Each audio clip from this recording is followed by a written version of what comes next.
I'ma get.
EWC 우승은 프로 게이머로서 최종 꿈을 이루는 거지 않나 싶습니다.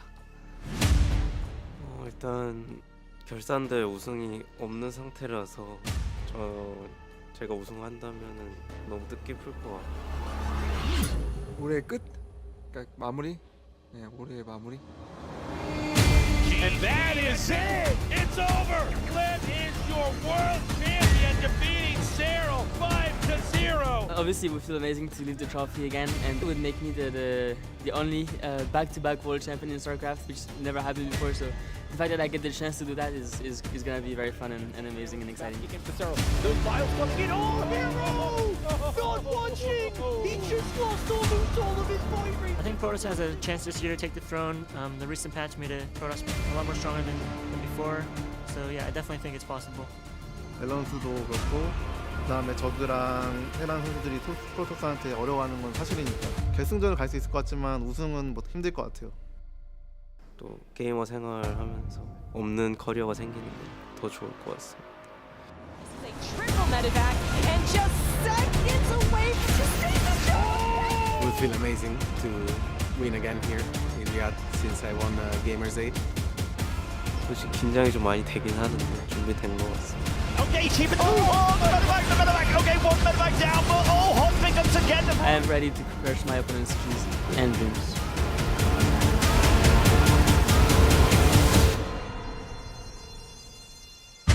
This year is the time for the real world champion to lift up the trophy. Hello and welcome to Riyadh. We are here in the STC Arena, ready to find out who is going to become a StarCraft 2 tournament champion here at the Esports World Cup. My name is Fear Dragon, and I am joined here at my wonderful desk with some lovely, lovely commentators. Beside me, we have Katz and we have Steadfast. Katz, how are you doing today, man? I'm doing great, Ravi. I couldn't be more excited. I've been doing some interviews, and you guys have graced me with the opportunity to get a good cast in, so I'm really happy for that. Yeah, it is great to have you. And Steadfast, it's great to have you here as well. Thank you. Yeah, I'm really excited about this one. I mean, this is huge, right? Just the atmosphere, everything, the strip. It's all so much to take in, and I'm just so excited to get into the games and you know, get our way towards crowning a champion. Yeah, I think everyone is actually quite excited about that, and we have a lot of games that are going to be happening here at the STC Arena in conjunction with the other matches that have been going on. The play-in stages, in fact, just recently finished, but we'll talk a bit more about the format and everything else. We do have some really wonderful things that are going to be happening at this particular stage, and we're going to be having a couple of matches, I think 4 best-of-3s playing out on this particular stream here. So lots of really fun stuff coming up and heading our way here as we find out out who is, in fact, the world champion for 2025 StarCraft 2. It's pretty exciting. Now, I do believe we actually have some explanation videos if you are wondering more about Esports World Cup, how does StarCraft 2 fit into the global scheme of everything. We have a great video that's going to explain to you the club championships. This is the Esports World Cup Club Championship, the ultimate cross-game competition that will crown the best esports club in the world. Let's break down how it works. Clubs will be able to compete at the Esports World Cup and as many titles as they can qualify for. The clubs will then earn points based on their placement in each title. To qualify for the club championship, a club will need a top 8 placement in at least 2 competitions. But to win the championship, a club must place first in at least 1 competition. At the end of the Esports World Cup, the 24 clubs with the highest number of points will earn a share of the 27 million. With the winner taking home a staggering $7 million. And of course, the title of the best esports club in the world. Who will rise above and write their place in history? Watch it all here at the Esports World Cup.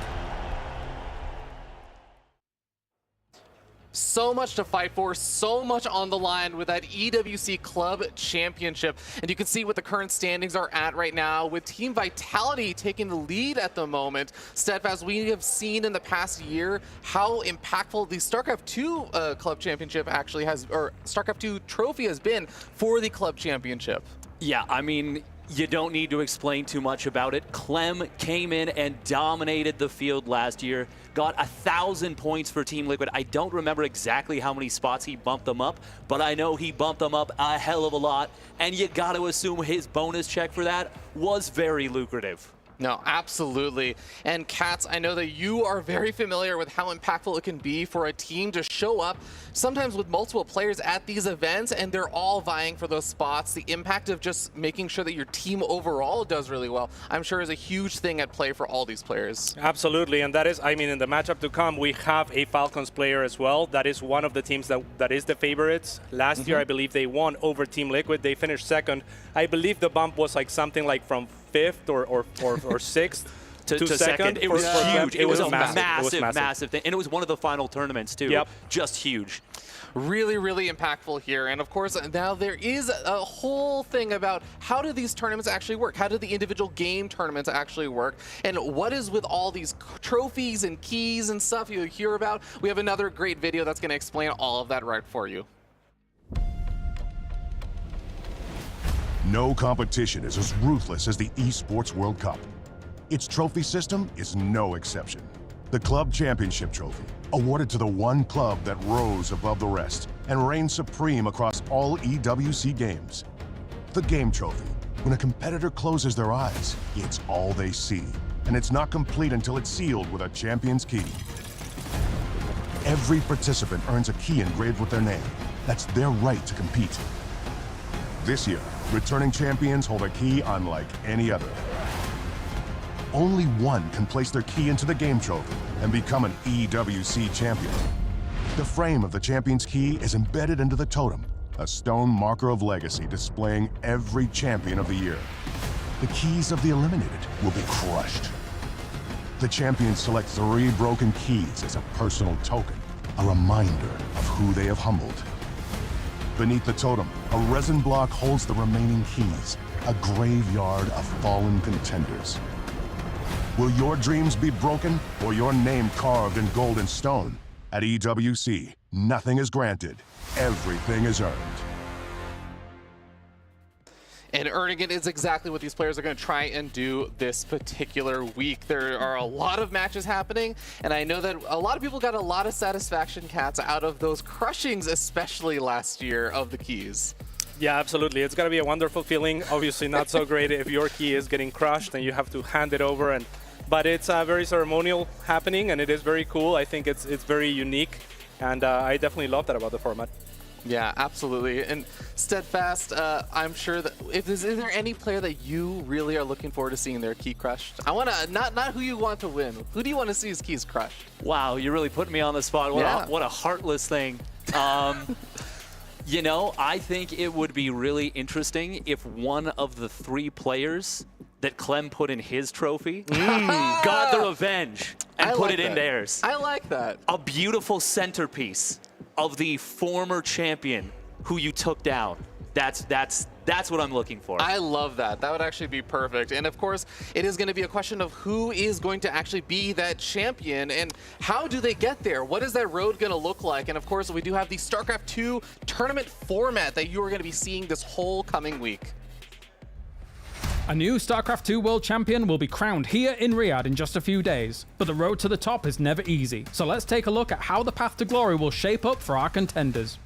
The tournament features 18 players and is divided into 3 stages. First comes the play-in stage, where 4 of our gladiators battle for 2 spots in the group stage. It's a dual tournament format, which in essence means that 2 wins and you're through to the next stage, and 2 losses means that you're out. However, we don't envy the ones that qualify, as right off the bat they're thrown into deep waters, with Clem and Serral waiting for them in the group stage, along with 12 other players, making it 16 in total. It's a dual tournament format again in the groups, so players will be looking for those 2 wins again to make it to the quarterfinals, avoid the double loss, or you're done in Riyadh. Here, matches are divided into the well-known round of 8, played in best of 5 format. Round of 4 will be played in best of 7 format, and of course, the grand finals is played in a best of 9, where our new world champion shall claim his throne, alongside a hefty $200,000 and 1,000 points for the club championship.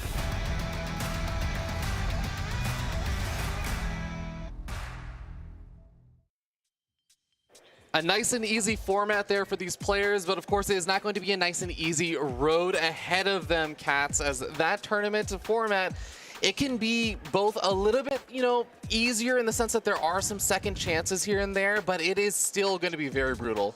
Absolutely, and it has to be said as well, this year is going to be a special, I mean, that's maybe the caster thing to say, right? Yeah. But actually, like last year, I feel like we could have all expected it's most likely going to be a Serral versus Clem finals, and that's what we had.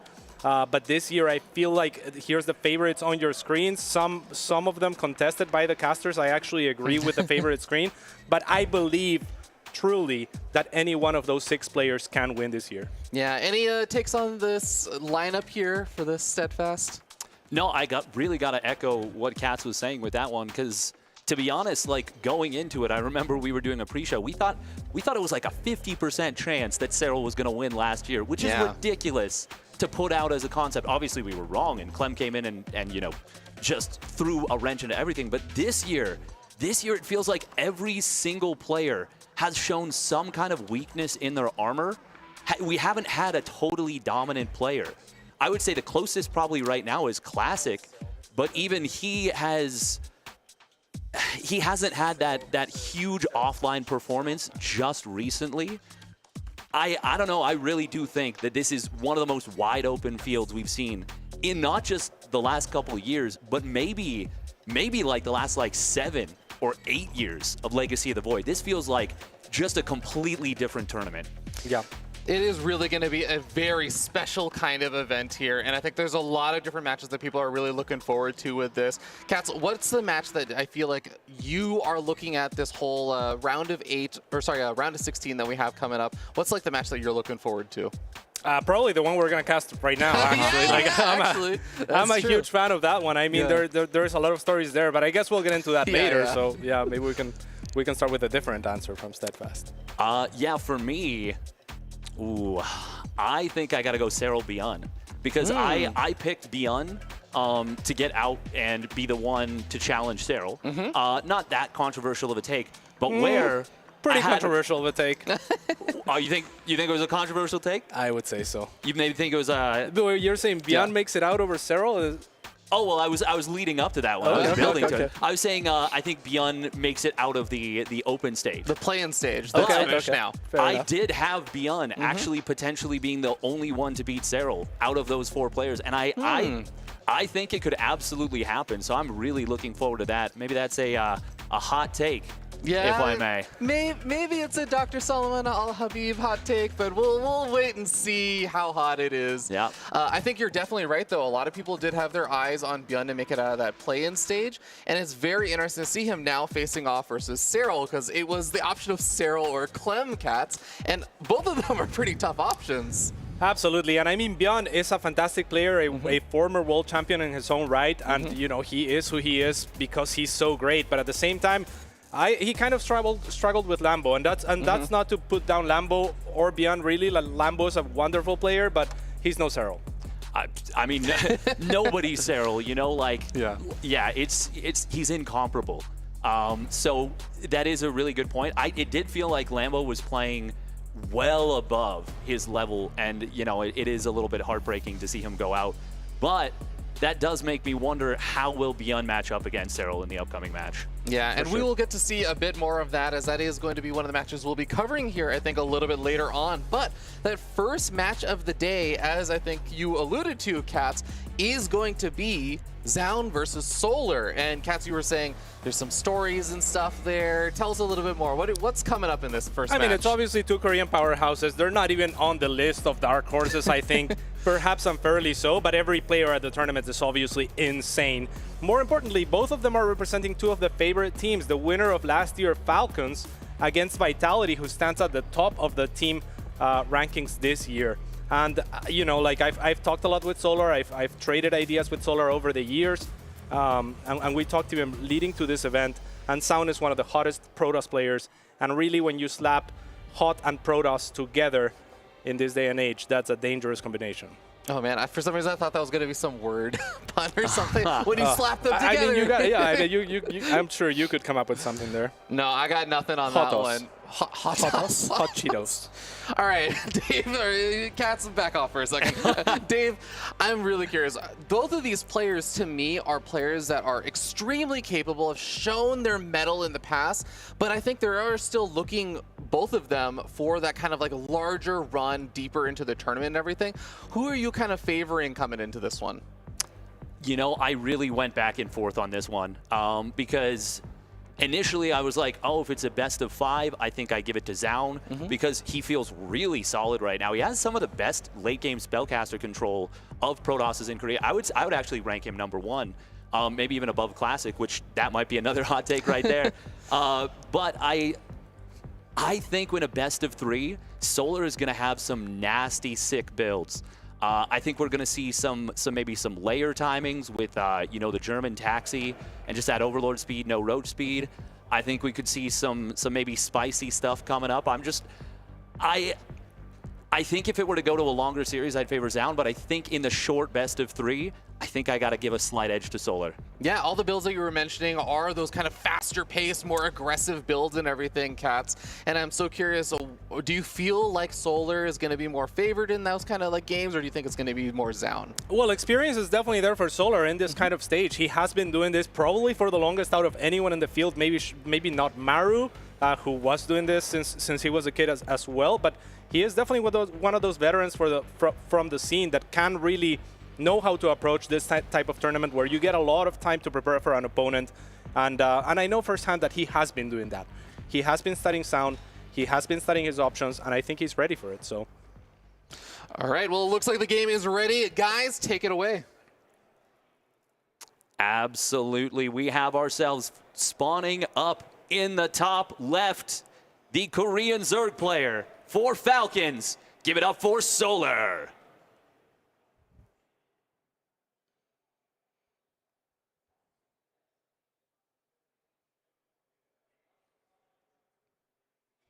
And his opponent in the bottom right-hand side of the map for Team Vitality, it is Zoun.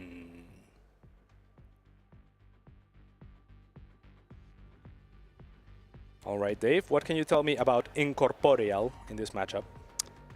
Well, the thing that jumps out to me, actually, honestly, there's so many features. This is probably one of the quote-unquote weirdest standard maps, if that makes sense. We got Torches, we got Last Fantasy, 3-player map, you got that Healing Shrine on the left with Torches. This map, though, you've got that Watchtower in the middle that has contested ground on both sides. You've got a no gas middle base, so only 6 bases per side, and then you've got a pseudo island base on the bottom left and top right. So many interesting features about this map, and it led to one of the longest, closest games we've had in recent history between Serral and Classic at DreamHack Dallas that I don't think people are going to be forgetting that ending anytime soon. So I wonder if we'll see it turn into a split map scenario, I think that's something Solar's going to try and avoid. Yeah, absolutely. How do you feel about that middle base, however? Like, I feel like it's a very difficult base to take, especially with the Watchtower. I love the Watchtower on this map, but a gasless base, it kind of feels like a last resource should the game go to complete endgame. Yeah, and it really does. And I mean, I don't want to echo that game too much, but we saw so much of it there where both players were really, they tried to take the base, but they weren't all in on it for a very long time. And, you know, I remember Serral, he had a mineral bank of, I want to say, like 13,000 at some point. But ultimately, it did actually come down to not having enough minerals at the end. If he has, you know, another 500, even like maybe even a little bit less minerals, I think he might win that game in the base trade. There's a lot of things that could have gone differently, but ultimately, even though we think a map might go a certain way, it can always end up changing differently throughout the game. That's the beauty of StarCraft. Even though there are so many similarities to each game, there's also just so many differences. Speaking of which, we see a pylon block at the third base. Yeah, I think a little bit of a mistake by Solar in revealing the drone as early as he did there, knowing that the probe was around being chased by his Zerglings. So I feel like he should have held on the drone, and then he wouldn't have gotten pylon blocked, because if the probe doesn't see the drone, it has really much less of a reason to start patrolling around there. But ultimately, it's fine. Yeah, no, that one, you're looking for your opponent, you're looking to catch them only building 2 lings, and then with only 2 lings, only 1 drone, you don't have the DPS to take down the pylon before the Adept arrives, and then the game gets super messy for the Zerg. You feel awful about that. Fortunately for Soli, he had built the safety set of 4 lings total, so he was okay with that. But it was one of those checking moments. Did you do this? Did you do the responsible play? And Solar, he did. So, you know, it's ultimately not a big deal. Yeah, very interestingly also for Zoun actually opening with a Phoenix before going into the Oracle production, so he's going to be able to get a little bit of map control up in the air, kind of negate any vision from Solar. Solar still gets to see that there is an Oracle and even the pathing that Oracle is taken, so now that Zoun knows that, I wonder if he will reroute the Oracle to hit from a different angle or just commit to this one. Yeah, that's a really intriguing thing. It looks like he wants to try and skirt the Watchtower and maybe do what you were talking about, but a set of Lings does see that Oracle coming, so he should be prepared in the main base as long as he's paying attention. And Solar is an incredibly fast player, but little opening. Yeah, we'll get a drone for his troubles. Quick reaction from Solar to make sure that he didn't lose anything in the natural, but it actually maybe ends up hurting him a little bit. However, it's mostly marginal advantages here that Zoun is gaining, and this Oracle was a little bit later than normal as well. Second one is now out, and you oohed, Dave, so tell me what that's about. That is a very fast layer. That is a, not some kind of, you know, we skipped Ling speed layer, but that is a, it feels like there might be a tech-based attack coming based on this. There's obviously still, you know, paths to be revealed, but I think a lot of the powerful timings for Zerg these days come off of that like 430 layer, give or take. Yeah, absolutely. I mean, it could be a timing, or it could be that he's anticipating something like mass adepts, right, with glaives or something like that. There's 4 out on the map right now, and there is a Forge as well as the Twilight Council out for Zoun. Will not get, or will he get the, he almost commits for that. That was very dangerous on both ends. Yeah, that was nerves of steel right there, out of Solar. Just not feeling like he was going to lose that, and he was correct about that. A lot of adepts here. 4 being shown initially, it's actually 7. This is something I feel like Showtime loves to do quite a bit. You've seen very conservative play with these adepts so far, but the Lings are out of position. He might shade with this. Uh-oh. This is going to be a lot of damage. That is a lot of damage indeed. There's an evacuation by Solar, but it is a little too late. And the beautiful thing about this adept is it's actually a blink follow-up. And usually what you want against adepts is those roaches, but against blink stalkers, you actually want more Zerglings. Yeah, that is true, but this is something really interesting that just happened. We did see Overlord speed produced. We've got a Dropper Lord that was just made, and Solar did something very nice there. He did not show the roaches that he's been building. This is going to be that German taxi that I was alluding to. Queens, get in the Overlord. We're going for a party across the map. Lings, roaches, Ravagers, no roach speed. It's going to be a very committed attack from Solar.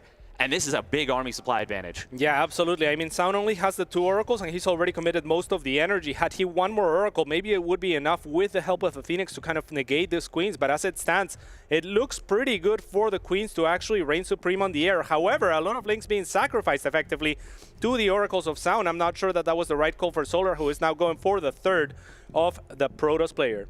He is. He's dropping creep from that Overlord. No blink, no +1 just yet, but it is closing in. Lings have been really cleaned up, but Yep. Solar is keeping his foot to the floor. He is not pulling up from this attack. Still some static defenses coming online for Zoun, but the batteries are out of energy at the moment.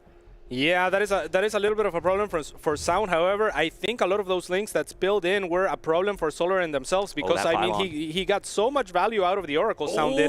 Beautiful there though. That is 4 shield batteries being depowered right there. We've got a lot of stress from both players. It is going to be probes pulled away from the base. This was starting to look good for Zoun as he held off of that blink, but he just does not have the units, and Solar is unrelenting with this aggression. Yeah, Solar has to be really careful because once you lose all those Ravagers, which is exactly what Zoun is going for, then the backbone of your army is no longer there, and all of a sudden your links are gonna struggle to find the surface area potentially. So you gotta be really careful of your Solar. If you can kill this third base, you are going to be happy, however.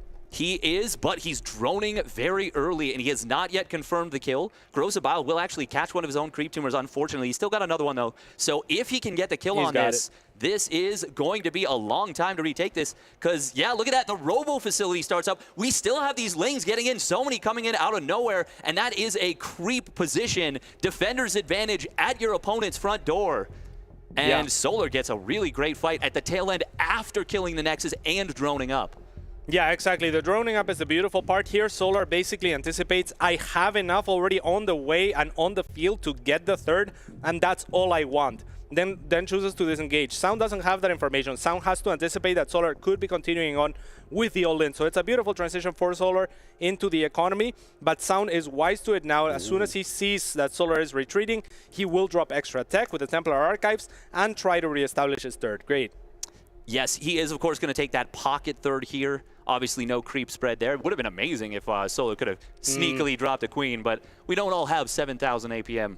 But what he does have is that Dropper Lord left over from earlier. Queen or Lings are going to get dropped in the main base, and any probe he could grab would be a nice one. But very good defensive setup here from Zoun, utilizing his SimCity very effectively.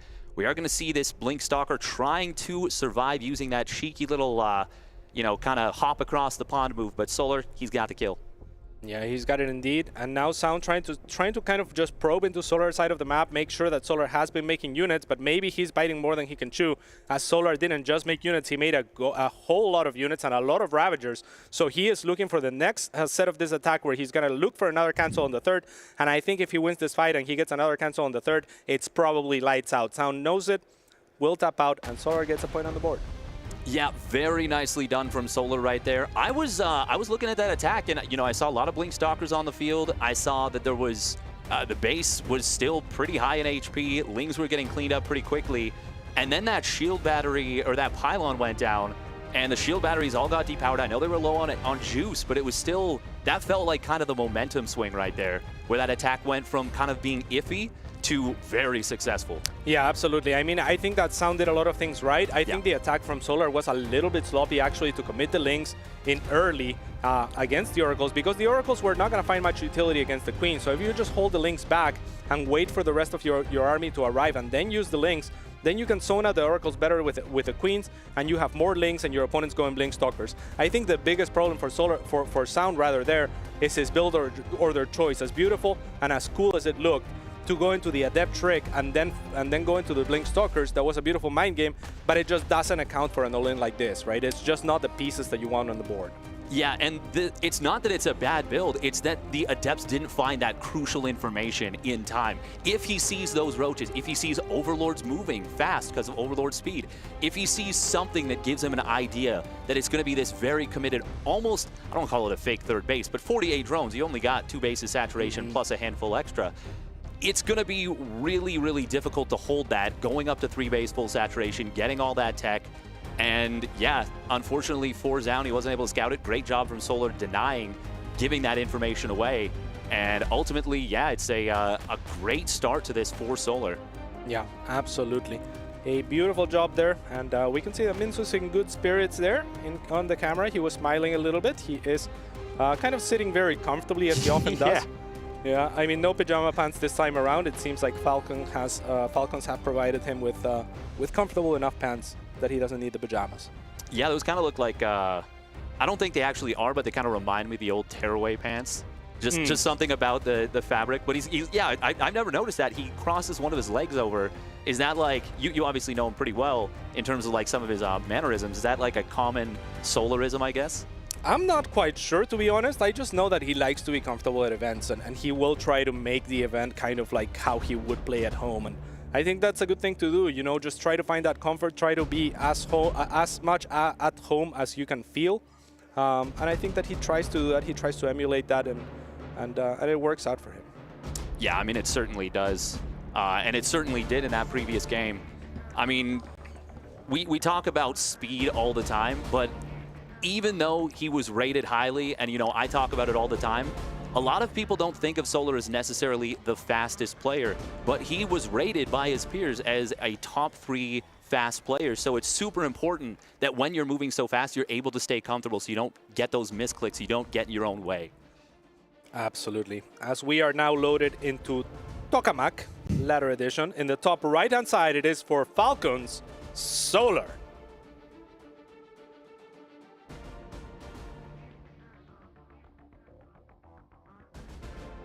And his opponent spawning down in the bottom left for Vitality. Looking to even the series at 1 apiece, it is Zoun. We'll see if he's able to do that. Not amused he looks. I mean, I wouldn't be feeling too amused after that game 1 if I were Zoun, that's for sure. Like I said, the positioning of the Stalkers was pretty, honestly, pretty great around that third base. He got a lot of Ling kills early. If he holds that attack, you know, things are looking good. He manages to get up Blink in time, but he just wasn't able to recognize that Artosis pylon and keep it from getting sniped. And it just, that once again, felt like kind of the beginning of the end of that game. Yeah, absolutely. But it really comes down to what you were saying about the scouting and really realizing that the attack was coming earlier, because otherwise he would have had the 2 pylons, right? It's more like, oh my god, I gotta drop the shield batteries right now. I have 1 pylon available. And Solar does manage to snipe it. However, it was even kind of late to where 2 or 3 of the batteries were already very low on energy. Yeah. But it still makes a difference over time for sure. Yeah, and there was a 4th battery finishing up that was not able to contribute, and then a 5th battery, I think. That one might have been powered by another pylon behind it, but regardless, it's still definitely something that kind of lets the air out of the tires too, because then you can't warp in directly onto the fight because the other pylon is off the Nexus. There's no fast warp-ins.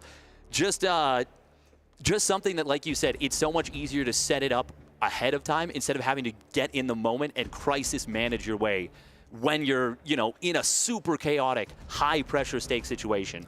That is the beauty of this tournament as well, right? Like, the players have so much time to prepare, to study their opponents, to look at their weaknesses, that they are able to put them into those zones where they're not going to be comfortable. You practice that same game as Zoun 1,000 times, I guarantee you by the 2nd time you're already not doing that, right? You already have 2 pylons on the 2nd try. So really it is about chaos, it really is about surprise, and even at the highest level, when you have very little time to process, you will force mistakes.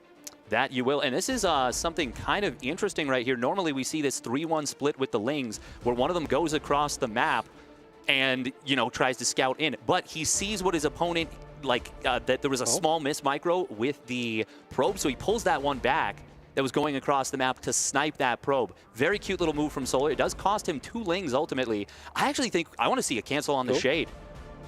I don't know, he's just gonna shade out, but that's a lot of damage. That's what was that, 2 Lings and a drone? Yeah, that's pretty good. That. I mean, yeah, I love that. I think if he canceled the shade, he would have probably forced a Spore or 2 to be morphed. I don't think he would have gotten any more drones, so I really kind of like what he did.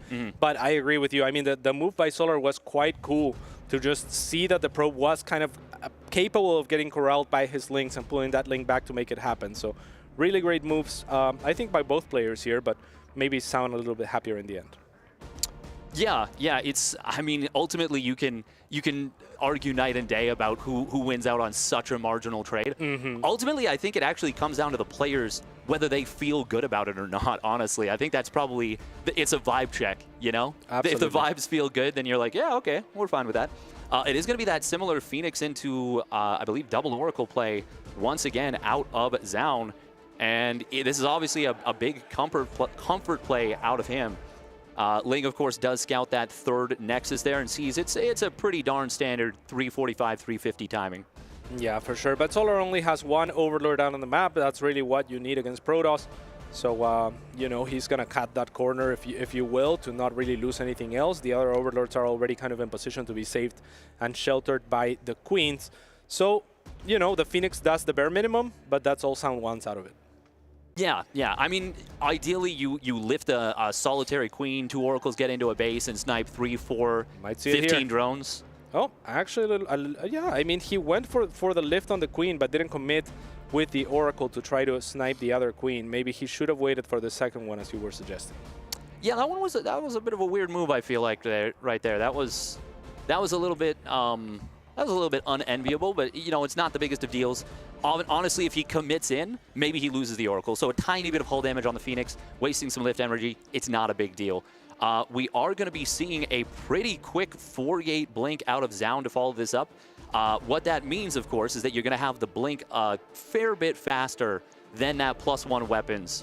And that's going to keep you a lot safer against the kind of build we saw in the previous game out of Solar. But for Solar's part, he's not going for a massively committed low drone attack. He did get a relatively quick layer, but he's raced up to that 3 base full saturation, 6 gas, 66 drone count pretty darn quick.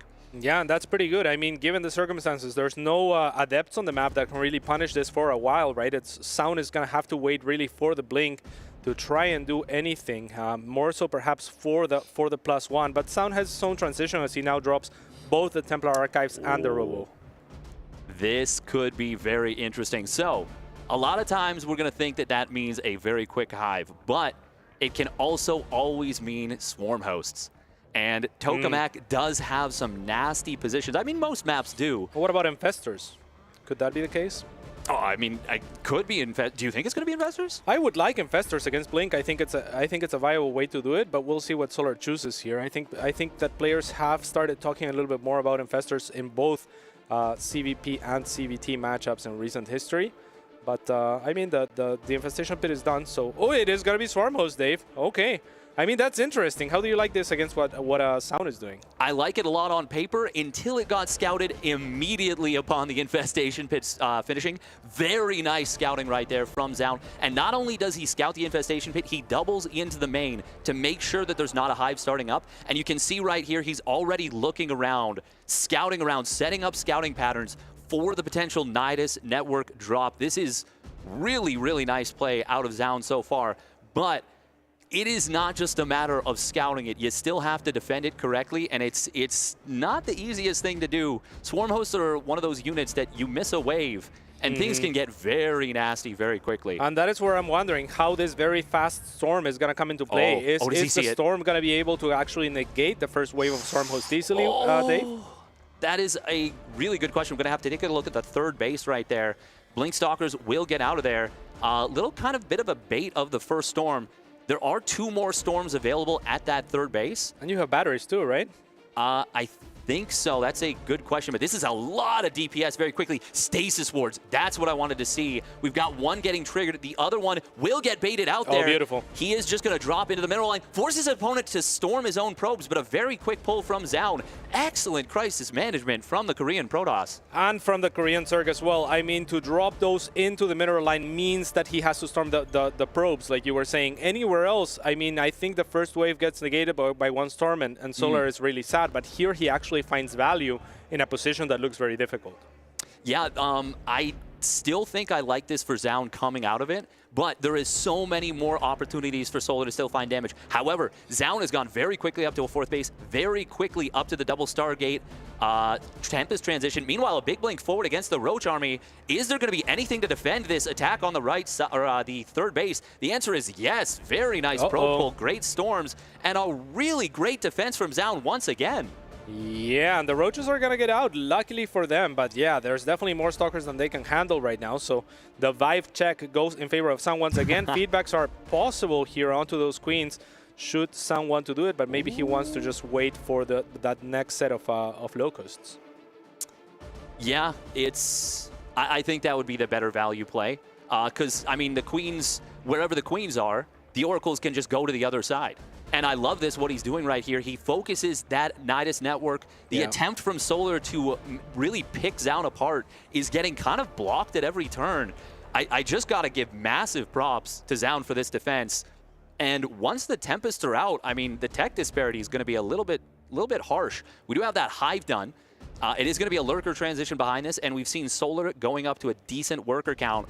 But 4-base versus 4-base, I'm not a fan of this for the Zerg player. Absolutely not, especially when you have so much of the supply tied to the Swarm host, and kind of the window to really be as effective as they can be has closed a little bit, right? So, I mean, that's not the kind of unit that you ever want to trade either, because, you know, you shouldn't have to. So it's kind of an awkward position where your army is going to be pretty small, you have a lot of supply tied to Swarm host, and they're already kind of countered.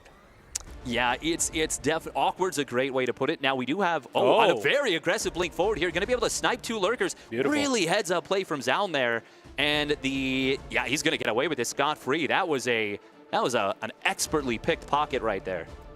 Absolutely, and Zoun, I mean, looking better and better. Now the Spire goes down for Solar, but like you said, the tech is definitely lagging behind. Solar is trying to make something happen with the army that he has, seeing if he can trade effectively one way or another, but I mean, as Zoun reaches his 200 supply mark, things are going to get more and more difficult. Yeah, and that was another really nice move right there with the blink forward. That is the 5th lurker that these blink stalkers have sniped. They are kind of popping off for Zoun here. Solar is maxed out. He's moving in on the left side, does force out some storms, but those storms get some pretty darn good value.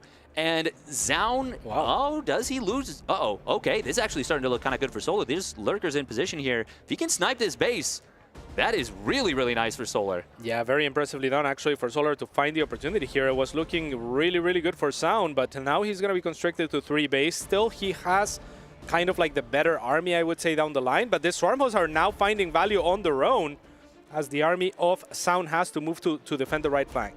Oh, and now we see a high energy Templar getting taken down. Tempest getting taken down as well. A pincer move with the Locusts. Oh my goodness, this was looking so good for Zoun for so long, but one Locust wave kind of causes a little bit of a missed defense from Zoun. Solar unrelenting with that aggression, like we said from the start, and he is just looking to punch his ticket into that next round. That was absolutely clean. I mean, that is crazy, actually. It felt like nothing was really going Solar's way, but unrelenting aggression has made it so that he can actually just defeat his opponent straight up. I mean, what's that about, Dave? That's like the DPS of the army, of those Locusts, of those lurkers if they get burrowed up, puts so much pressure on an opponent. And we saw Zoun, he got up to those Tempests, but what is the Tempest job? It's to deal with lurkers. It's to slowly chip away at your opponent. It doesn't deal with a highly mobile army necessarily the best. It's not a stand and fight unit until it has the complements, you know, a super high Templar count, maybe some Archons for support, maybe Immortals. We did not see a single Immortal produced in that game. It was all the Blink Stalkers straight into the Tempests. And Solar, I mean, he just kept the attack going. Zoun made one little slip up, it felt like, and it was just suddenly over. Yeah, I mean, do you feel like the Tempest transition was a little bit early in retrospect? Because I agree with you. I mean, when you look at Zoun's army, I was looking at it and I'm like, okay, Solar is maxed out. Now, Zoun starts at 150 supply, climbs all the way up to 170, but never really quite gets maxed out. And he never quite finds that army that the Zerg wants to avoid fighting, which is where the Tempest thrive, because then you can chip away at your opponent slowly but surely.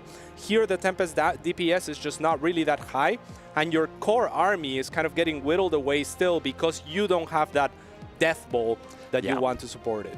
Yeah, I mean, it all comes down to kind of philosophy, right? Like, if you... Theoretically, I don't think it's a mistake for him to have gone straight to the Tempest. It just puts pressure on him to do everything perfectly until he hits that critical mass of maybe maxed out, or, you know, he's able to throw down 2 more Robos and start pumping Immortals to really give him a stronger, sturdier backbone than just those Blink Stalkers. But when you play that way, you play on that knife's edge, sometimes you're going to get cut. And Solar, he was swinging that katana with a fury that was just... oof, immense. Yeah, that's exactly how I felt. I mean, we never really, I mean, we're looking at the highlights right now, but we never really saw a transition from Solar. He did have the Spire, but we never really saw Corruptors come into play, for example. So he was super committed to one of these waves doing the damage, and once he finds the 4th, actually, he just keeps committing. So, yeah, we see the GG there on the first game. And, yeah, I mean, as he encroaches on forward after killing that 4th base, completely exposed his sound, and he's never really able to reach that death ball. Yeah, I mean, it was just like not a lot of players can do what Solar did. Have those clean, transitions into the hive, transitions into the lurkers. I wanted to point it out, but there was nonstop action. He had a really nice timing for +2 missile, Hydra speed. But we're gonna throw to a quick interview with Solar. We got Ravi, we got Solar. Let's see what they have to say. Thanks so much, guys. I'm here with Solar, the winner of that last match, coming in hot off of a fairly fast victory. How did it go? Oh, well, as I expected, it was pretty easy because I knew what Protoss going to play against me. So, yeah, as I expected. Yeah, I did notice that the build orders and stuff that you did were fairly aggressive, Nidus Swarm host stuff, or like the Roach Rabbit Drolin. What kind of made you decide to go for that? Because first game, I knew he's going to do like this, he's going to make 6 cuts without any scout and just going for the Templar archive. So I just going to all-in aggressive. And second game, I knew he was play very defensive because he already died against my all-ins first game. So I saw him made like 6 cuts very lately. That I can go Stormos, then it's going to be very easy. Yeah. Yeah, that makes a lot of sense. And I mean, it worked out really, really well. You got a quick victory. And because you were playing during this match, so maybe you didn't see, but Clem actually ended up winning his series, so he already won, and it's now gonna be your next opponent. I can see you're thrilled. Yeah, he's the best Heron in the world, also the best player as a defense champion. But to win the championship, I must win him. Yeah, that's only my goal right now. Yeah. All right, so your goal is you're not gonna settle for anything besides winning. Yeah, that's right. All right, well, I'm really looking forward to seeing how that goes. Do you have any kind of like offensive words for Clem before you face him? Anything to get in his head? I know you're strong, but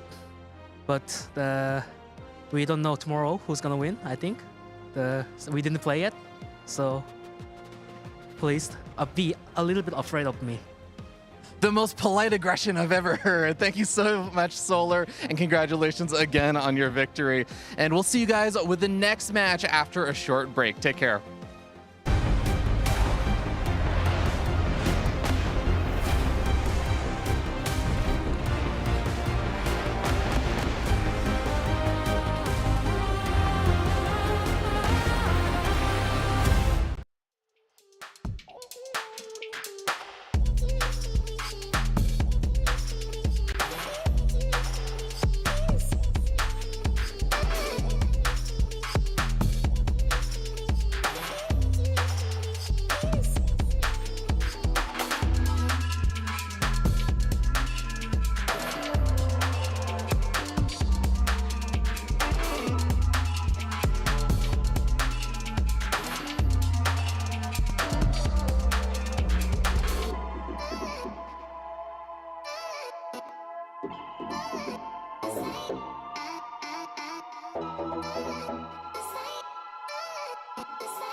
Welcome back, everyone, for the Esports World Cup B stream.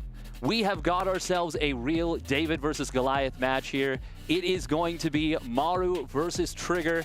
And I gotta say, this is one of those matches where, well, going into it, we have a pretty expected favorite, but it's a good match for Protoss. Trigger's a very good player. Are we already busting out the complaints about Protoss? Wow, did I say? We just saw Protoss lose, Steve. We just saw it. All right, Ravi, tell me what you think about that. I think that Protoss is going to have a good bit of favoritism. Just kidding. I think you're absolutely right. Maru is going to be coming into this as the favorite, but, and I know I have North America bias on this. A little bit. A little bit, but Ravi. I think Trigger actually has been continuing to play better and better and better, and I've been seeing that gradual rise in his performance at these offline events, especially in the early stages. I hope he can't hear me right now.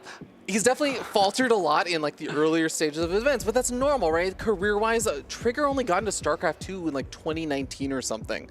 So now kind of seeing him gradually build his way up, getting over those nerves, continuing to perform better and better until he did actually quite well at one of the more recent home story cups. I actually feel like Trigger is in the best form, the best potential to take on someone like Amaru right now. I'd actually totally agree with you. Totally agree with you. It's just the fact you're the one saying it, Ravi. There's a bit of me that's just like, this man, he will absolutely pump up any American when he gets the chance. But no, you're absolutely right. Like, Trigger's been on everybody's radar over the past few years, got picked up by Basilisk a good bit of time ago. But he's always been on that escalation. And yes, it doesn't really feel like it's been slowing down. And he has really been ramping it up. And it does feel like if he was a Protoss in the European scene, he'd be doing pretty damn well, right? Yeah. The fact that he's an American, he's been in the shadow of Australia a little bit, but I feel at that time, and I know that it's a bit brutal to say, because I still think Australia is the #1 American Protoss, but Trigger is looking fresh. It's just when you run into Maru first round of the tournament, it's not an easy opponent. Yes, he has the Protoss bit on his side, but within regards to an opponent, Maru is very, very scary to go up against. You're absolutely right. And I just wanted to make a small mention that I went up to Trigger and I'm like, oh man, you're the last North American player. And he's like, well, yeah, but, you know, I'm like now at least equal with Australia. He's like, wait, no, I'm better than Australia. I'm like, I'm definitively outperformed him already. And I'm like, yeah, I guess so. Well, I mean, in terms of career trajectory, Estrella has turned two really, really important corners recently. Or, pardon me, Trigger has. Yeah, he beat Estrella in that North American Championship in the Grand Finals to qualify directly in, and that gave him this direct seed into the top 16. And then also at DreamHack Dallas, he had that amazing run where he got so close to making the playoffs against some really, really top-tier competition. Probably one of the most stacked open brackets we've had since the early MLG days. Like, we're literally talking about 2010, 2011. The last time we've had that much extreme talent packed into like a 128-player bracket.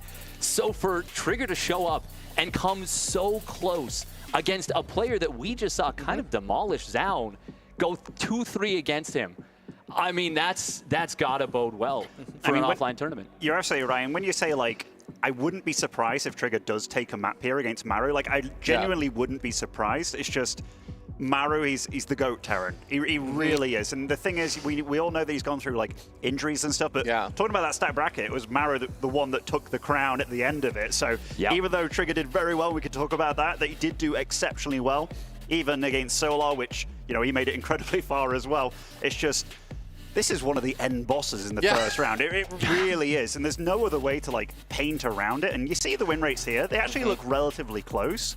I would love to see their match history, though, because it can't be a huge amount of matches. It's 0-6 in favor of Maru. Like, Trigger has really struggled, and I think that is where, as much as I want to give all my NA bias and everything, you're absolutely right, Ben. This is one of the gods of StarCraft right now. This is one of the legends. This is one of the contenders that people would put up as like a GOAT of StarCraft, and he is still looking really good off of his Dallas win. I know that GSL and everything, it didn't quite go his way. RSL and stuff has not quite gone his way. So I think there's maybe a little bit of vulnerability there that Trigger can potentially find. But Maru is, anyone that tells you Maru's not coming to this as a massive favorite is lying to you. And even I cannot lie to you that at least obviously.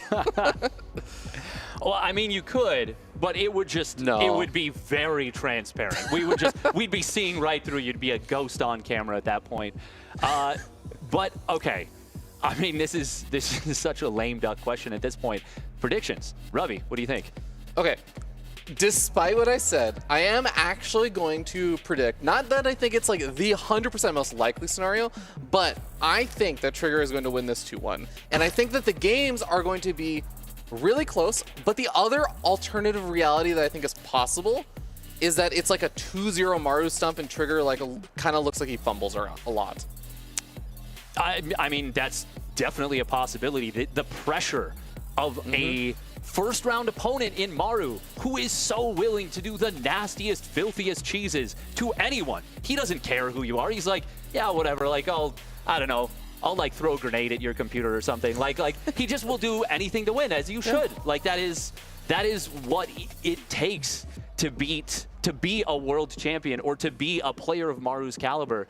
And that kind of almost devil-may-care attitude about how he plays makes him so much more intimidating. And we already got to see like one of his good friends, Beyond, go up against Estrella. And like the first game, he kind of got, you know, smacked around a bit. But then he started whipping out these kind of gimmicky builds a little bit, and it really caught Estrella off guard. And I know that Estrella and Trigger, they are good pals, but they are the kind of players that they like to stick to their thing. And if you try and throw them off the rails a little bit, it can start to get quite rocky. And Maru, for me, ever since like 2015, he's been like a puppet master of a player. This is the big stage. He's had a lot of time to prepare. They've both known who they're playing long time in advance. I think it's going to be really hard for Trigger. Like, if he wins a map, I won't be surprised, but I do expect Maru to take this 2-0. Yeah, super fair. I think that one of the things about, and you kind of touched on this, Ben, one of the things about like these North American Protoss players, and I feel like even Neeb had this initially, where it's, as they're on the rise up, they're still kind of making their way toward the top with that upwards trajectory that you were talking about, Dave. There is still that period of vulnerability where they just falter in really silly seeming ways to these like more aggressive builds or more aggressive things, sometimes a little bit more gimmicky like you were saying, Ben. I feel like that is still a weakness that Trigger does have, and I think if Maru does opt to play that more aggressive, like out there, I'm just gonna clean you up really quickly, throw you off your game, and you know, finish you off, I think that Trigger will actually struggle more with that. Yeah, well, I think it ultimately comes down to experience, right? Like it's such a simple thing, but it's a little bit more nuanced than just experience. It's experience with losing. You are used to being in a bad situation when you've played 100 offline tournaments. When you've played 5, 10 offline tournaments, you maybe aren't used to losing to 3 Proxy Marauders in a row, or to, I don't know, like a Marine SCV pull at like the 2.5 minute mark. Like you're not necessarily experienced in that, so you don't know what it is to feel that. But once you have felt that, all of a sudden that can create this fire in you, and you can be like, I don't want to feel that again. I'm gonna get this guy. Obviously, we don't want to read too much into the player's mental, but ultimately the difference in experience between these two players could not be a vaster chasm. No, you're right. And like, we can't call Trigger a newbie at this point, though, either. Like, he has been around for a good few 2019 years. was last year, right? No, I mean, he's definitely not a newbie. Like, he's one of the younger players in the circuit right now. But, I'm just checking out the body language of both these players. Like, Maru, obviously totally unfazed, just looks calm as ever. Trigger, sat up straight. He looks ready to go as well. It all comes down very much to the first game between these two, like very much. If Maru goes into it very normal, and Trigger can get a little bit of confidence going, because he's very good with Stalkers, very good at doing his build order and getting going. But if it isn't going to be like that, and everything falls apart, like you said, it could be a quick, swift 2-0. But I would not like to be in either one of these guys' shoes, because if you're Maru, everybody expects you to win this. Everybody expects you to floor it. That is often when me, as the favorite, I used to play my worst when people thought I was going to win. Trigger, everybody knows he's decent. Like, he's been here, there, and everywhere practicing, like over in Korea, Europe, you name it. The fact that he is going in with no pressure in that respect, came in as the #1 American seed, he's got a lot of pressure off his shoulders. I think not only that, it's also worth keeping in mind that Trigger is going to come into this series, probably in this tournament, and say, okay, I just need to put everything, all my focus on Maru. Maru comes into this and says, all right, who are the big contenders, because I want to win this entire tournament. Like, their focus is going to be a bit different. All right, well, it looks like, guys, the game is in fact ready. We are ready to move into map #1 here on Pylon of the group stages. We are up here on the top left-hand side of the map on top of the red Protoss player. He is Basilisk Trigger.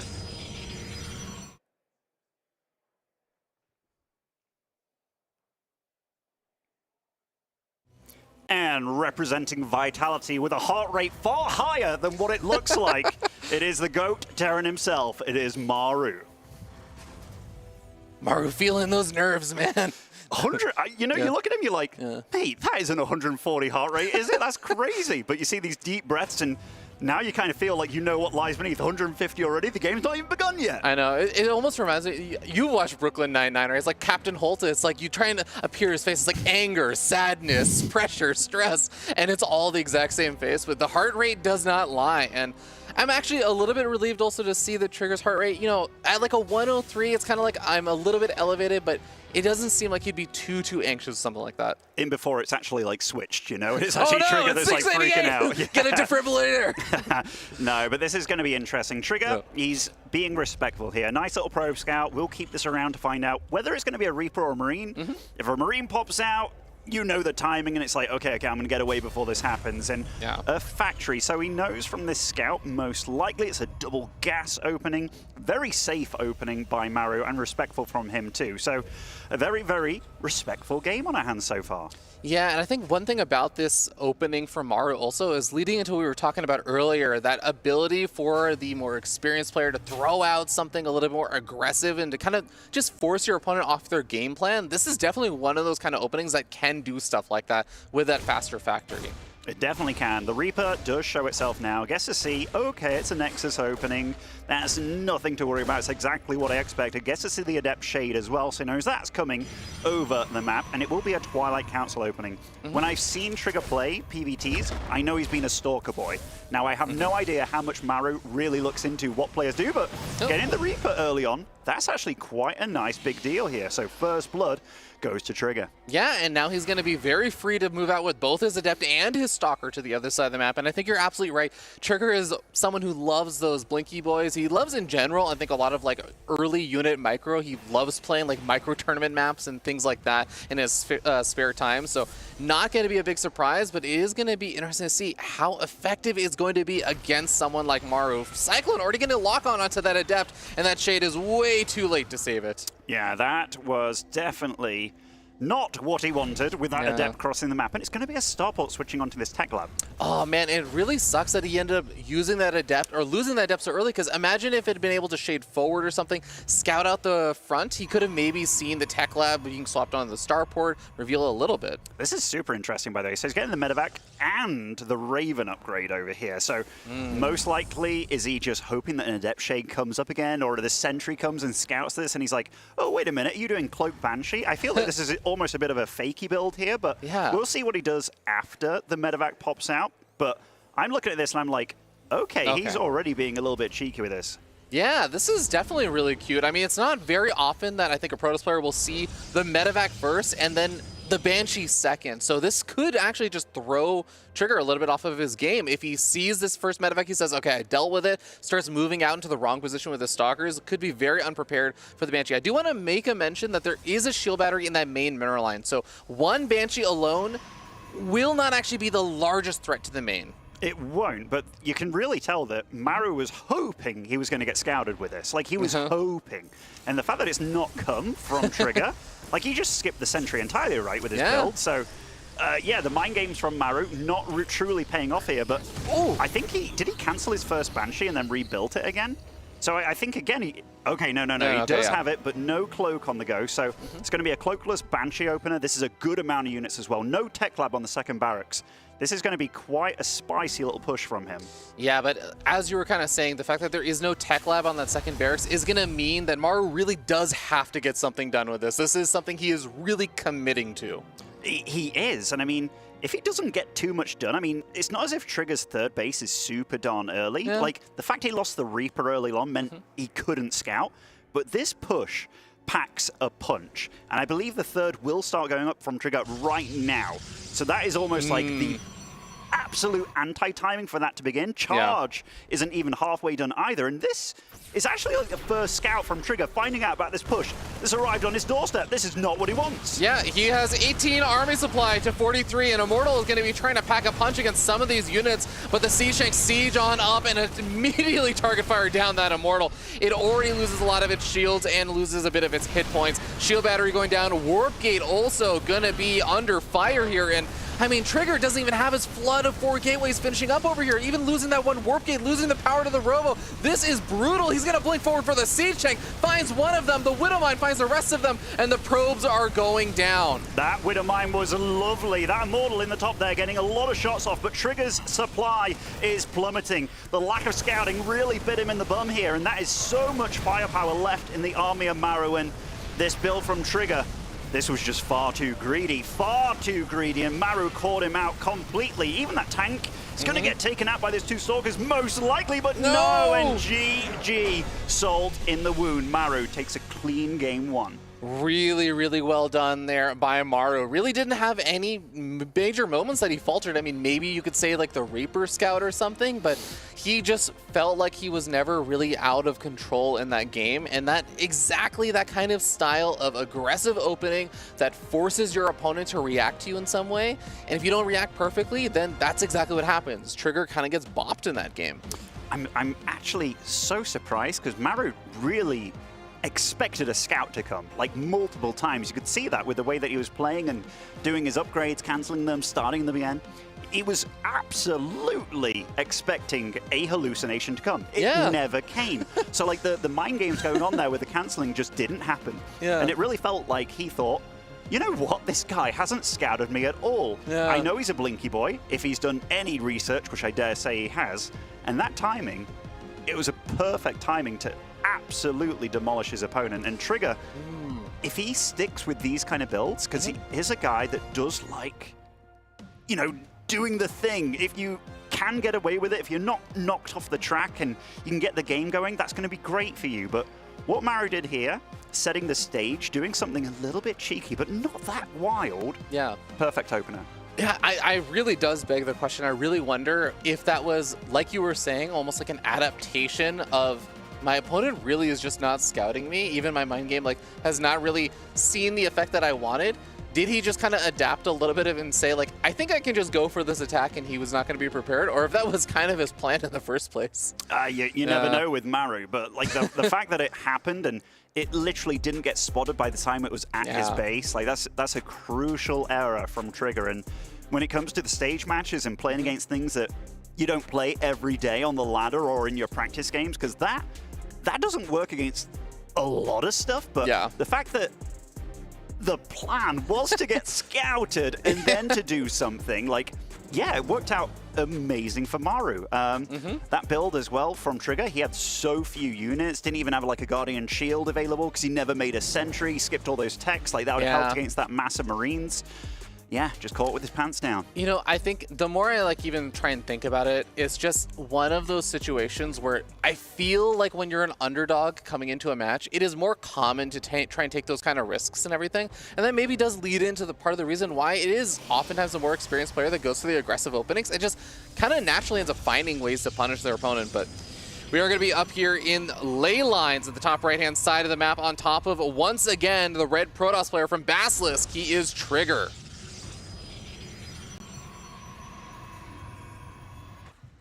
Yeah, didn't even get to remotely survive until Storm that game. Like, that was an absolute boppening. And spawning over in the bottom left as our blue Terran, it is Vitality's Maru. And Vitality, obviously, with a lot of hope for this man, given that they're already leading the club championships, if I'm not mistaken here. So, yeah, that would be huge for Vitality. Yeah, and we do have an engineering bay block coming down from Vitality Maru. And important to note is if you guys heard in that opening video explaining the club championship and everything, you do actually, in order to win the club championship, you need to have someone win one of the games. And this is definitely a game that they have a player in that could very well be a world champion. I think they actually won another title, actually. Maybe really? They've already done it? Yeah, so wow. I might be absolutely wrong here before I pour out all this wrong information. Always good to have a backup, Ben. But I do believe with the fact that they've got 1,200 points, you get like 1,000 per win. Oh my God, so you get a massive bump from having a W. So. I know they're definitely doing well. Anyhow. So Maru started off here with gas first, barracks, into an engineering bay block, means he will have a very fast factory. Now, this often follows up with a Hellion build, given that the third Nexus, quite far away, you are susceptible to a lot of aggro and a lot of pressure, given you have to move about quite a lot. But it's not an all-in build. It's just to make the Protoss life a little bit more uncomfortable and maybe to throw them off a little bit. I really like how honed in Maru is into this idea of, I'm going to play a tiny bit weird. Like, this is still meta stuff or stuff that has been meta in the past, but he's just going to go with it. I think it's really smart, especially considering just the context of this match. We were talking about it before, but this is a match that both of these players, of all of the matches in this event, they get to prepare for the most. It is the first match that they had at least a week to prepare for. So what is the most likely match that you're going to have to play of StarCraft where your opponent has very specifically catered build selection and everything that you can just throw off ever so slightly by doing little things like an engineering bay block? I like this from Trigger, though. He's putting pylons in positions where it's like, okay, I can see if you're coming from this direction, so at least I can react. We'll be going for the Twilight again, which I don't hate, actually. I mean, Twilight openings are absolutely the key in PvT these days. And Sentry this time, though. Exactly. Sentry will be able to actually scout. And against an opponent like Maru, you have to be aware of what he's doing. And you see, 4 Hellions now. Is he just going to try and bypass into the main? So this is already a little bit scary, but that Sentry, absolutely key there in defending here. So I loved this defense. This game is already 10 times better for Trigger, but 3 Hellions is still enough to one-shot, but 2, that is not enough with a shield battery. And you know what?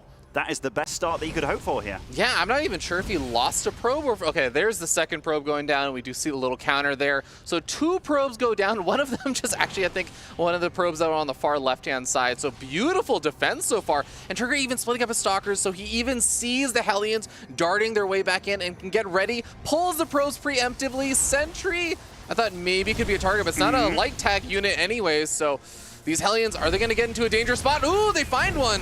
I tell you what, this is not the defense, though. He had Stalkers on the other side of the map, and they are going to be poking here. We do see the red light flashing and getting a little bit of eco damage done. I mean, Maru does have to respect this, but the damage done on the other side of the map, I'm not sure this is what Trigger wanted. The fact that he scouted that there was no bunker, I respect the effort, but still, there is going to be a tank out very soon, and that will put an end to this, absolutely. Yeah, I mean, even Stim is actually getting close to finishing up, so he really has to be careful with these Stalkers. He's going to stick around for a little bit longer. Oh, boy. 12 seconds till Stim, and these Stalkers are going to be in a lot of trouble. Blink is still a ways away from finishing. One of the Stalkers does go down as the tank repositions itself. 6 workers in exchange for, I want to say, almost like the 12 or something. Yeah, it was a that good Trigger 11, lost. yeah.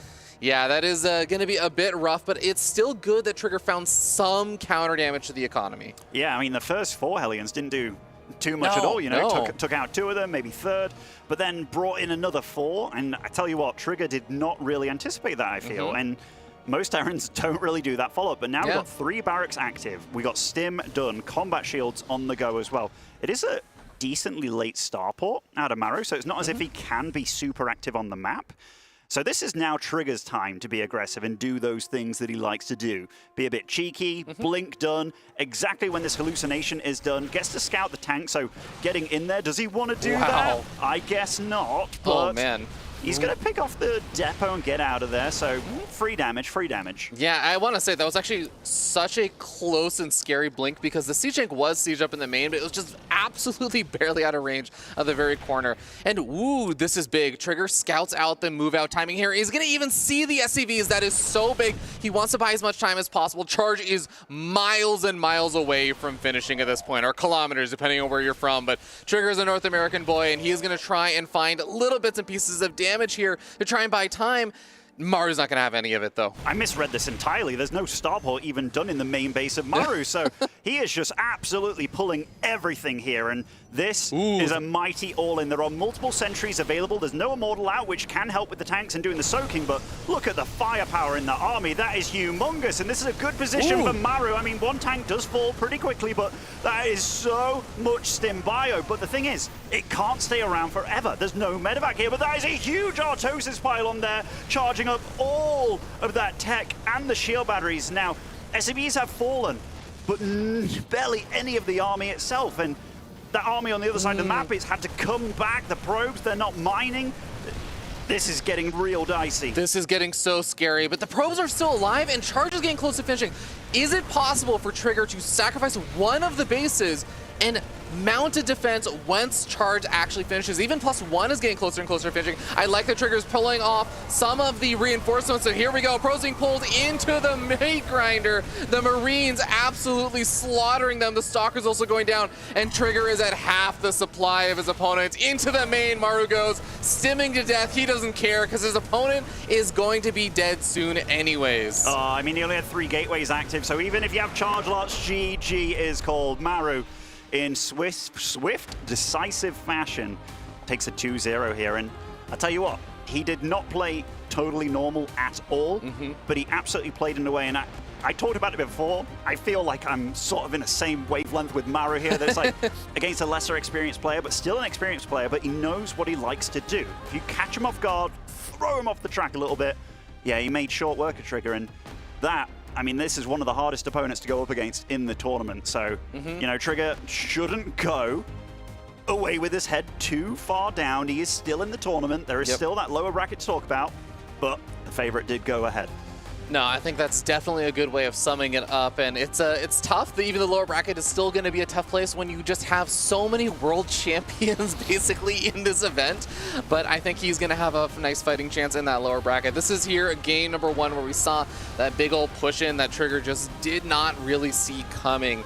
And, you know, I think this was a good kind of like warm-up game for Trigger because I definitely felt like, you know, we were talking about in game number 2, he looked like he was playing a lot better. He was able to adjust and like, okay, I'm going to go for the Lucene Phoenix, Sentry, Scouts, and everything. But even just his defense against the early Hellions initially looked really good. It almost makes me wonder a little bit, Ben, how could game 2 have looked if he had been able to continue that defense, if he didn't end up losing so many workers?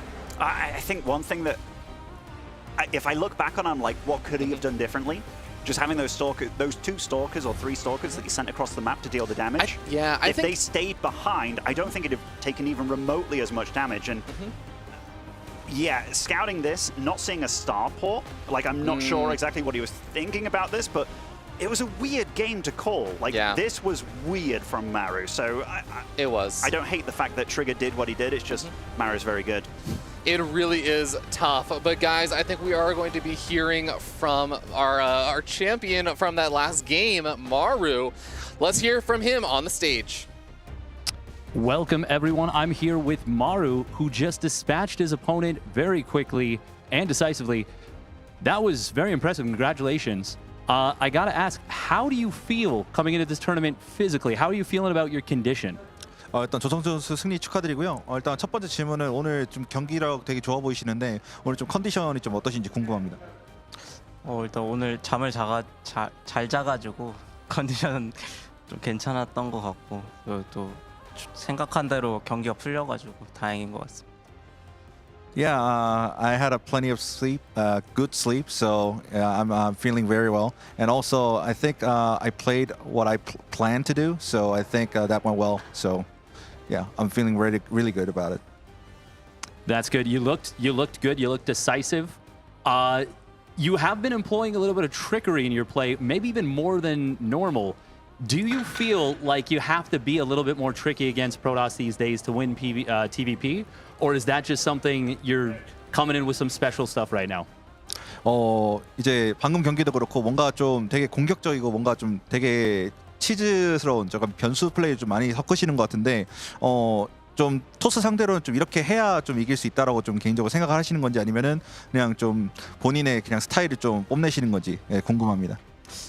딱히 그런 건 아닌데 트리거 선수 맞춤식으로 준비했어가지고 그래서 그랬던 것 같습니다. Well, it's not my particular style. It's just like I have prepared this particular style against Trigger, so I think that won't work pretty well. Yeah, it worked extremely well. He was caught off guard both times, it felt like. Now, you seem to do really, really well when Terran is struggling a little bit. Do you feel like you get a little bit of a power-up when you're kind of the Terran champion? When you're the champion of Terran, the one Terran that stands above them all? Do you feel stronger?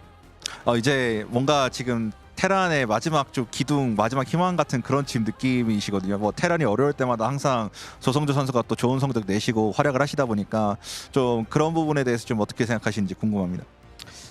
지금 테란이 어렵기도 하고 저 토스전이 별로 안 좋다고 생각하는데 그래도 최선을 다해서 높이 올라가 보겠습니다. Yeah, I do feel that Terran is struggling, especially against Protoss. So I'll do my best to soar high as much as possible.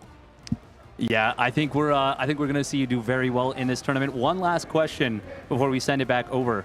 What would it mean for you to win EWC for Vitality with them already doing so well in the club championship? You could really cement a very top finish for you for Team Vitality. What would it mean for that? 이제 바이탈리티가 마침 또 클럽 챔피언십에서 지금 상위권을 달리고 있기 때문에 조성주 선수가 이번 EWC에서 우승을 한다면 정말 좀 큰 도움이 될 것 같은데 특히나 리드를 정말 크게 지킬 수 있을 것 같거든요. 그래서 본인에게 있어 좀 EWC 우승이 좀 어떻게 의미로 다가오시는지 어떤 의미로 다가오시는지 궁금합니다.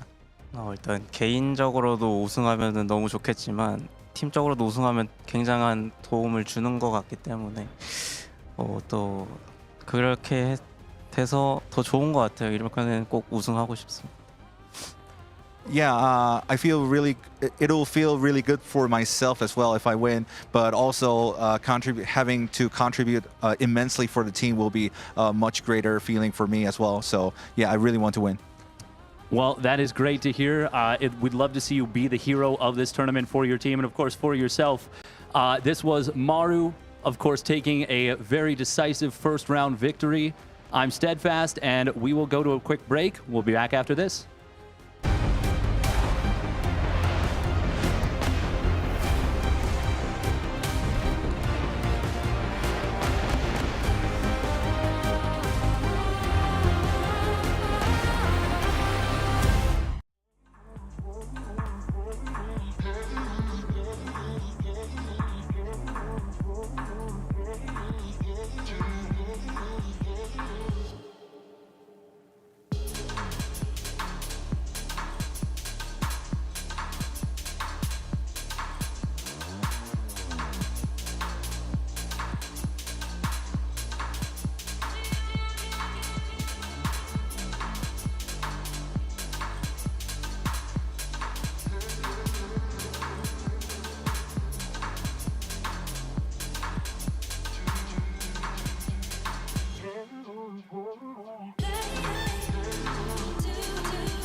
Hey guys, I'm Showtime. I'm with Serral, and we're going to play a game of Pictionary.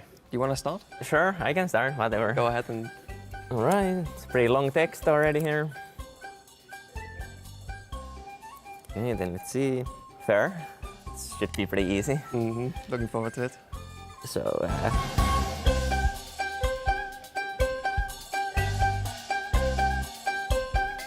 Was that heartbeat? this is very good drawing.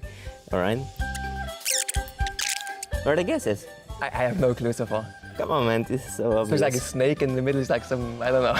It's like the most obvious drawing of all time. I have no clue. Wait, okay, let me think. So it's like some StarCraft unit, probably. So it's like what, a drone in the middle. All right, here's my drawing. I have no clue, man. This is very good. I don't know. You know final guess or anything? I have no final guess. I think it's like it looks like a drone, and there's like 2 crowns next to it, and then the other stuff is Yeah, like... I mean, it's pretty close already, no? Yeah? No, not really. Okay, I give up. So this is like the desert. So this is like in Riyadh. Okay, yeah. And this is a command center. A command center? A command center in Riyadh. What is this supposed to be? These are like the mineral fields. Oh my god, okay. That's pretty obvious. I mean, there's no shot at getting that one. All right. That's my turn, I guess. How do I wipe it? Oh, it's a sponge.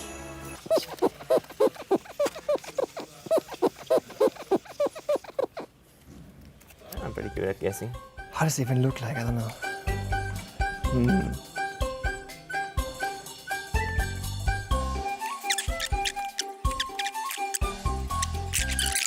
Okay, there's no shot you're guessing it. You might guess the unit, I think. Well, it's a void tray.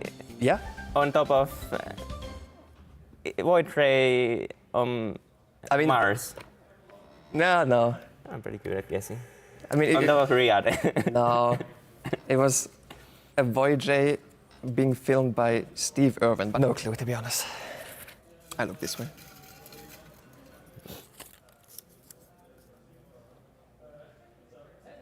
Alright, if you don't get this one, it's game over, I think. Alright.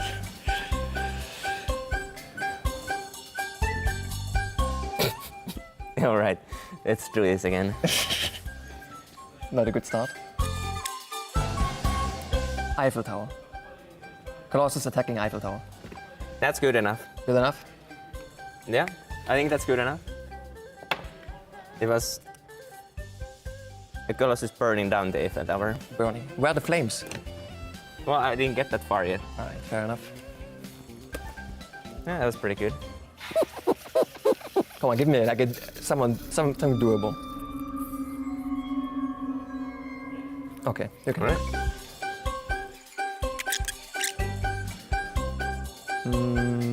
Bailing in a house. No, it's not a bailing. You can't tell me everything. Come on, what does it look like? A coast. Yeah. Is it obvious? Is it obvious? No, it's not obvious. Really? That's a...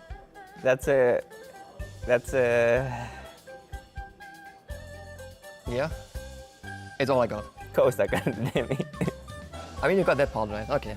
It was it was a ghost in a haunted house. Like, this is a house. I thought the ghost a bit too big.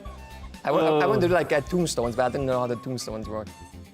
Oh, those are tombstones? Yeah, I don't know. They're like...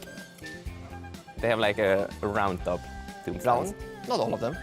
Well, not all of them, but I think if you throw it, then it's... I didn't know how to make it haunted. Yeah, that I don't know if that's very haunted. Yeah, that's true. But a ghost in a house, come on, it has to be good. Yeah, sure. All right.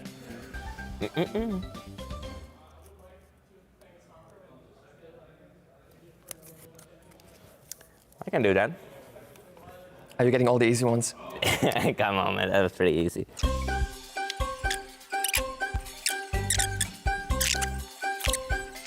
I'm just making it complicated. All right, this was my picture.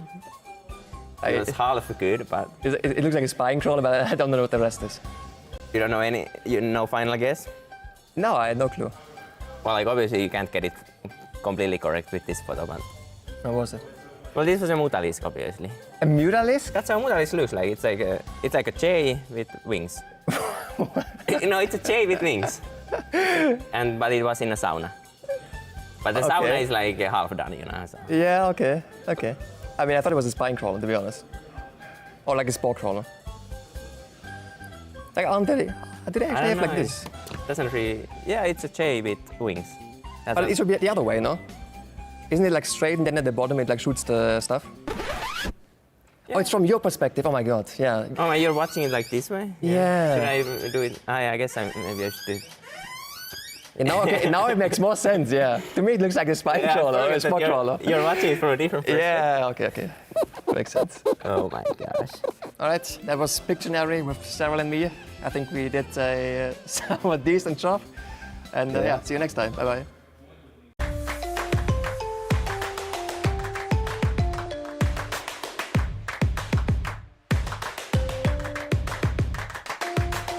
Level up your gaming experience with over 8 billion playlists, only on Spotify, the official audio streaming partner for the 2025 Esports World Cup.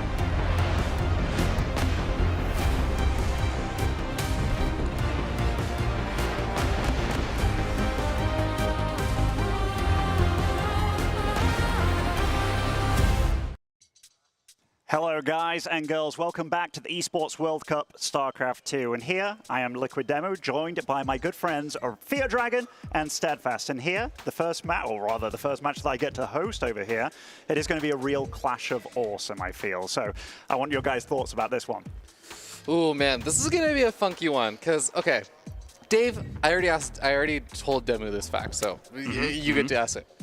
How many times, as we have this next match of, you know, Serral versus HeroMarine, how many times do you think these two players have played in the last 2 years? In the last 2 years, exactly. Yeah. It's going to be something funny like 0 times, isn't it? It is 0 times. It's 0 times, okay. I looked at them like, wait, that can't be right. Well, I was trying to think back, like... Surely they played. Yeah, they haven't run into each other. They have not run into each other. But of the times that they have run into each other in the past, Gabe has only won like 4 of the times of like out of like 26 or 27. The number now eludes me because we of course turn the cameras on. But it has been a rough matchup for Gabe. Absolutely. I mean, Gabe, for a long time, he was called the Gatekeeper. You know, he's very good on Mondays, but all the tournaments ran on the weekends, and it was very unfortunate timing for him. But then came a time where it's like Gabe turned to a big game player. Like Katowice came top 4, almost knocked out Reynor, going 2-0. He's done well. I think at like a previous EWC, he also did very decently. And I mean, getting out of that play-in stage in the way that he did, where, you know, he was looking real grim. It was 0-2 against Lambo, 0-1 against Estrella, but he clawed his way back, and then he ended up beating Lambo. So very impressive by him. Is momentum on his side a little bit here? I mean, Serral, for me, is very much a final boss. I mean, like, we're getting a few of those over here on the B stream, but yeah, it's obviously going to be very rough for him. Yeah, I think so too, but we do have to point back to one of the matches that Maru actually beat Serral in was to knock him out of one of the EU regionals, and I remember that was a big one too, because I'm pretty sure it was that specific match that qualified you into a guaranteed spot in the tournament, and it ended up with this situation where Serral had to play through an open bracket, and we were like, wait, what? That's... No, somebody hit the wrong button on the Matrix. This is not right. This isn't supposed to happen. But Big Gabe came in. I remember that Game 5 so clearly. It was, I want to say it was on 2000 Atmos. It was a Hellbat Marauder push-off, 3 CCs. He caught 3 of his opponent's queens with the concussive shells Marauders. They were stranded at the third base, and from there he just kind of snowballed, kept shoving Hellbats, Marauders at his opponent. And it was a stunning upset. Let's see if HeroMarine can channel some of that magic once again, because we have him spawning down in the bottom left for Mao Sports. It is HeroMarine.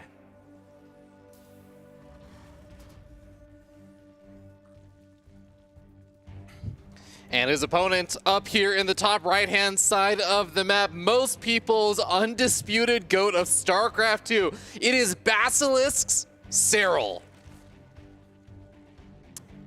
And you know he wants to get this World Championship back. You know, last year, yeah, he got to the Grand Finals, but he cannot have been happy with how that ended. He is definitely not going to be happy with anything short of a championship this time. Yeah, and I think that, you know, he's not necessarily going to be the saddest about facing Gabe in this first round, because there were definitely some potential opponents and stuff. I think Bjorn would have been also like a pretty tough match and everything. I actually think Lambo has some pretty cool upset potential as well against Serral, and like the pass, as well as just ZVZ being a kind of funky matchup sometimes.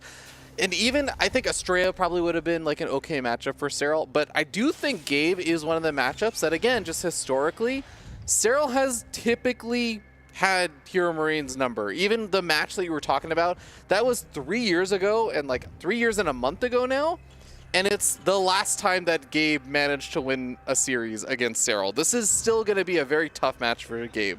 Oh, it's going to be an extremely tough one, but I got to mention a couple of things. One, best of 3.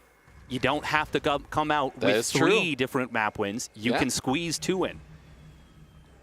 Ultralove is the map. This is an incredibly strong 8 racks map.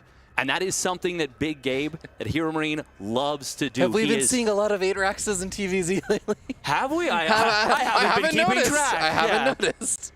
Yeah, we've been seeing a lot of 8 racks in TVZ, and it's because it is so powerful with the, you know, the Baneling a little bit lower on HP.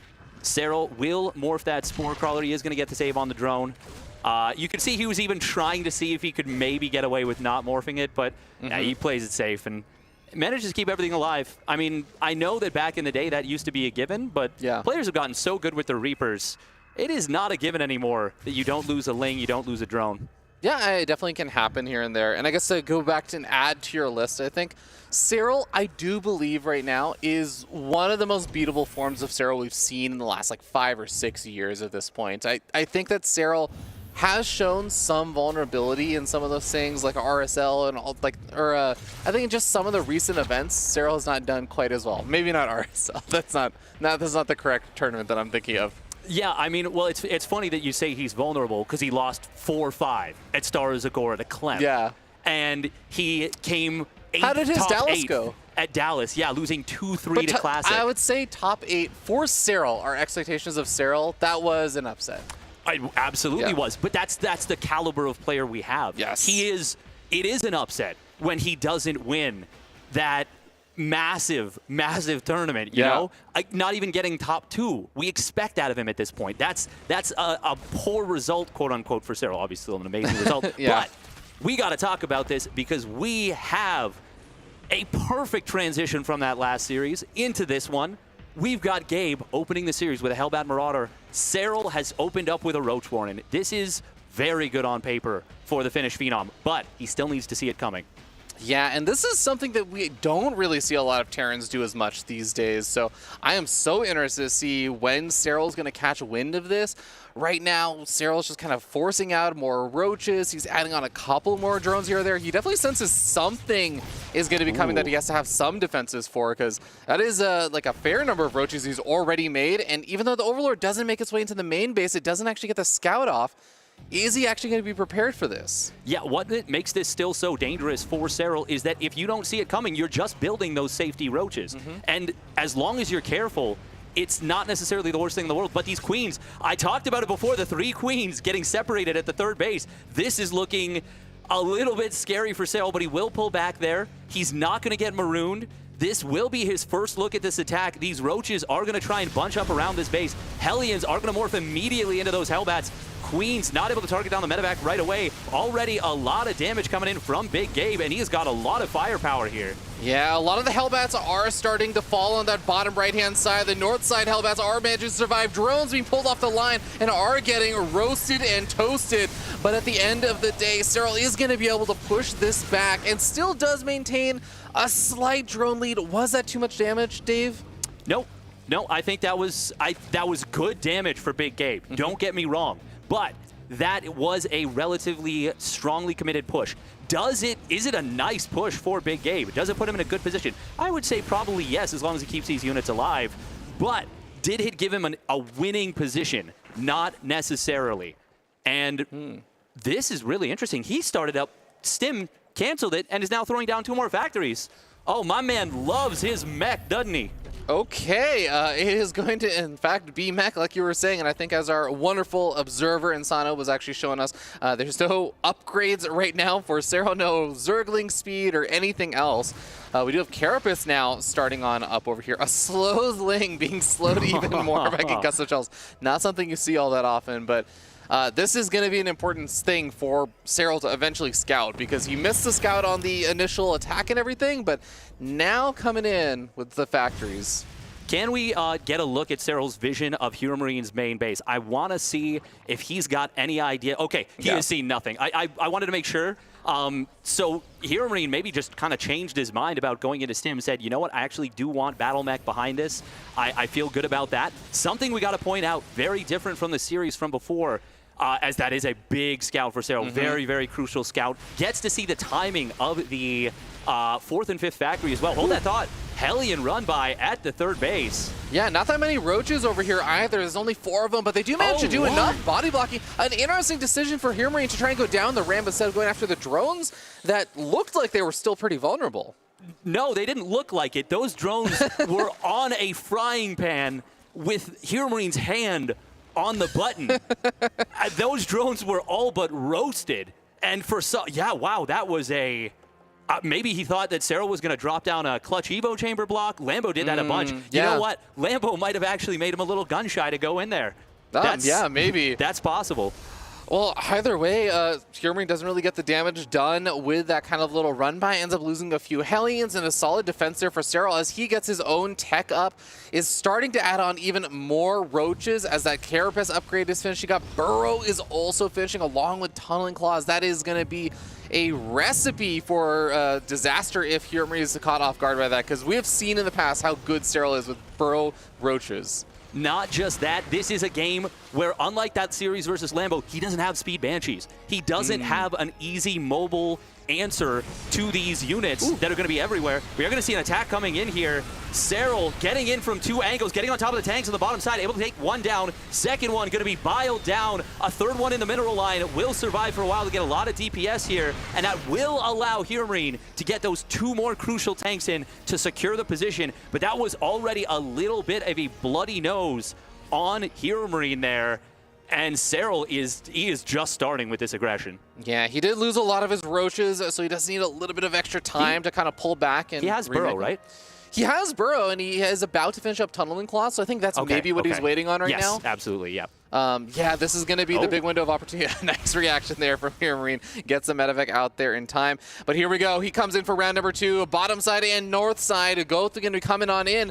Tunneling Claw Roaches, though, not revealed by that sensor tower. No, they are not. He doesn't see it. The Tunneling Claws Roaches are coming. They are coming. It is Jaws right now.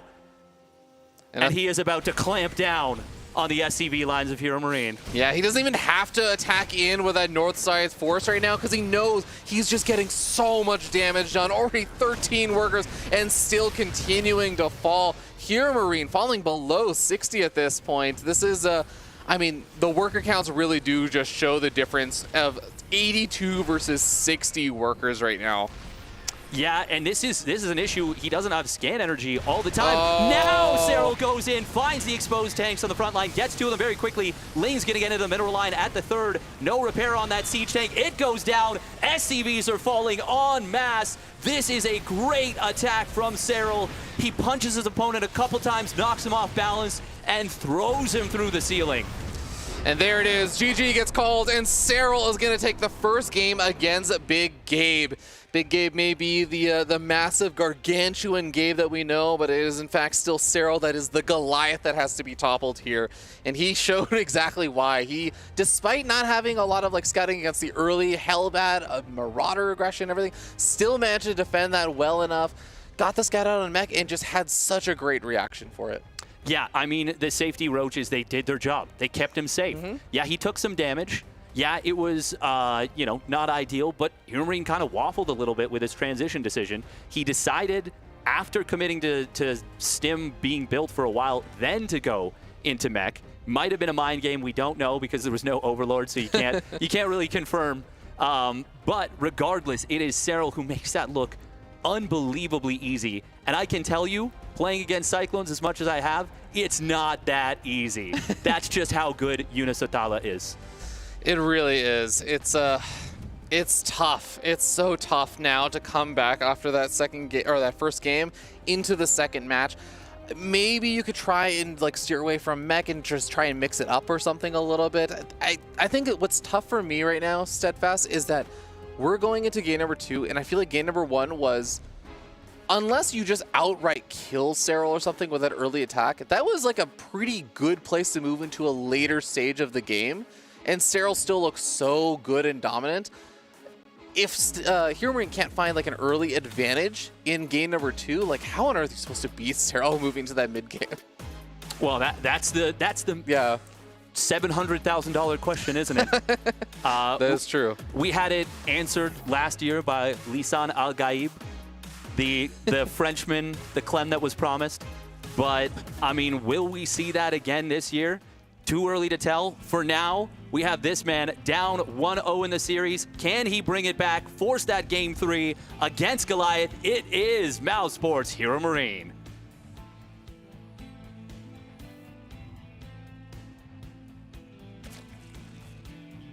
And down here in the bottom left-hand side of the map, with an interestingly dropping heart rate. It was 94 a second ago, and now it's 86. We have Basilisk Serral.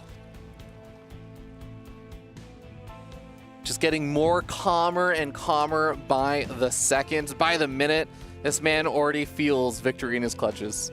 Yeah, you know, I can read into this. I can read into this. So he was out of a game of StarCraft for moments there, getting nearly 2 minutes without being in a video game, and he started to get a little anxious. Got all the way up to 95 or something. Yeah, but you know, now my that parents would in, say that would be an addiction or a problem or something, but since Serral is winning so much money, my parents would actually be like, no, it's a profession.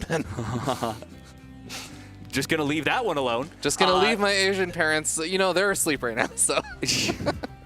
Shout out to the Pariks, yeah. We are gonna be seeing a command center first as we just roll right past that. This will roll HeroMarine into the mid game with a nice economic boon.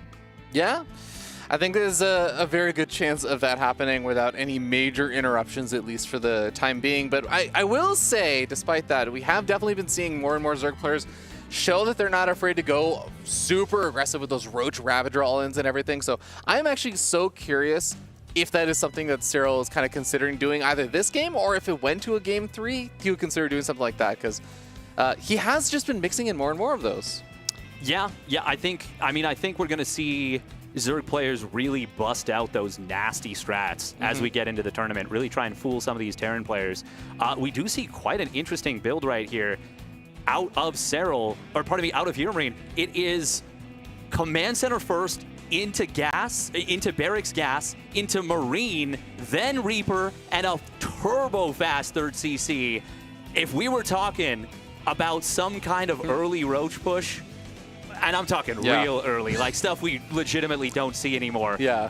HeroMarine is going to have a heck of a time dealing with it, but that's the beauty of it. We don't see stuff like the 12-pull Roach Ravager anymore. We don't see you know, the 9 Roach build out of Lambo, really. It's just not a thing these days. But HeroMarine, as a result of this, he is going to have a flying economy and a pretty strong set of Marine pushes. Yeah, what is Serral up to? He mined the 100 gas. And he's just cutting it because he knows that he doesn't need it. Yeah, okay. Just got that gas banked up for a rainy day when he decides that he, in fact, wants it. And I mean, he definitely does not need it against the opening that HeroMarine is going for. There's nothing to be afraid of for a little bit. Looks like first blood being given there to HeroMarine as well. But Roach Warren being added on around like 3:30 or so. So what do you make of this? Well, this is actually very similar to what he did in the previous game.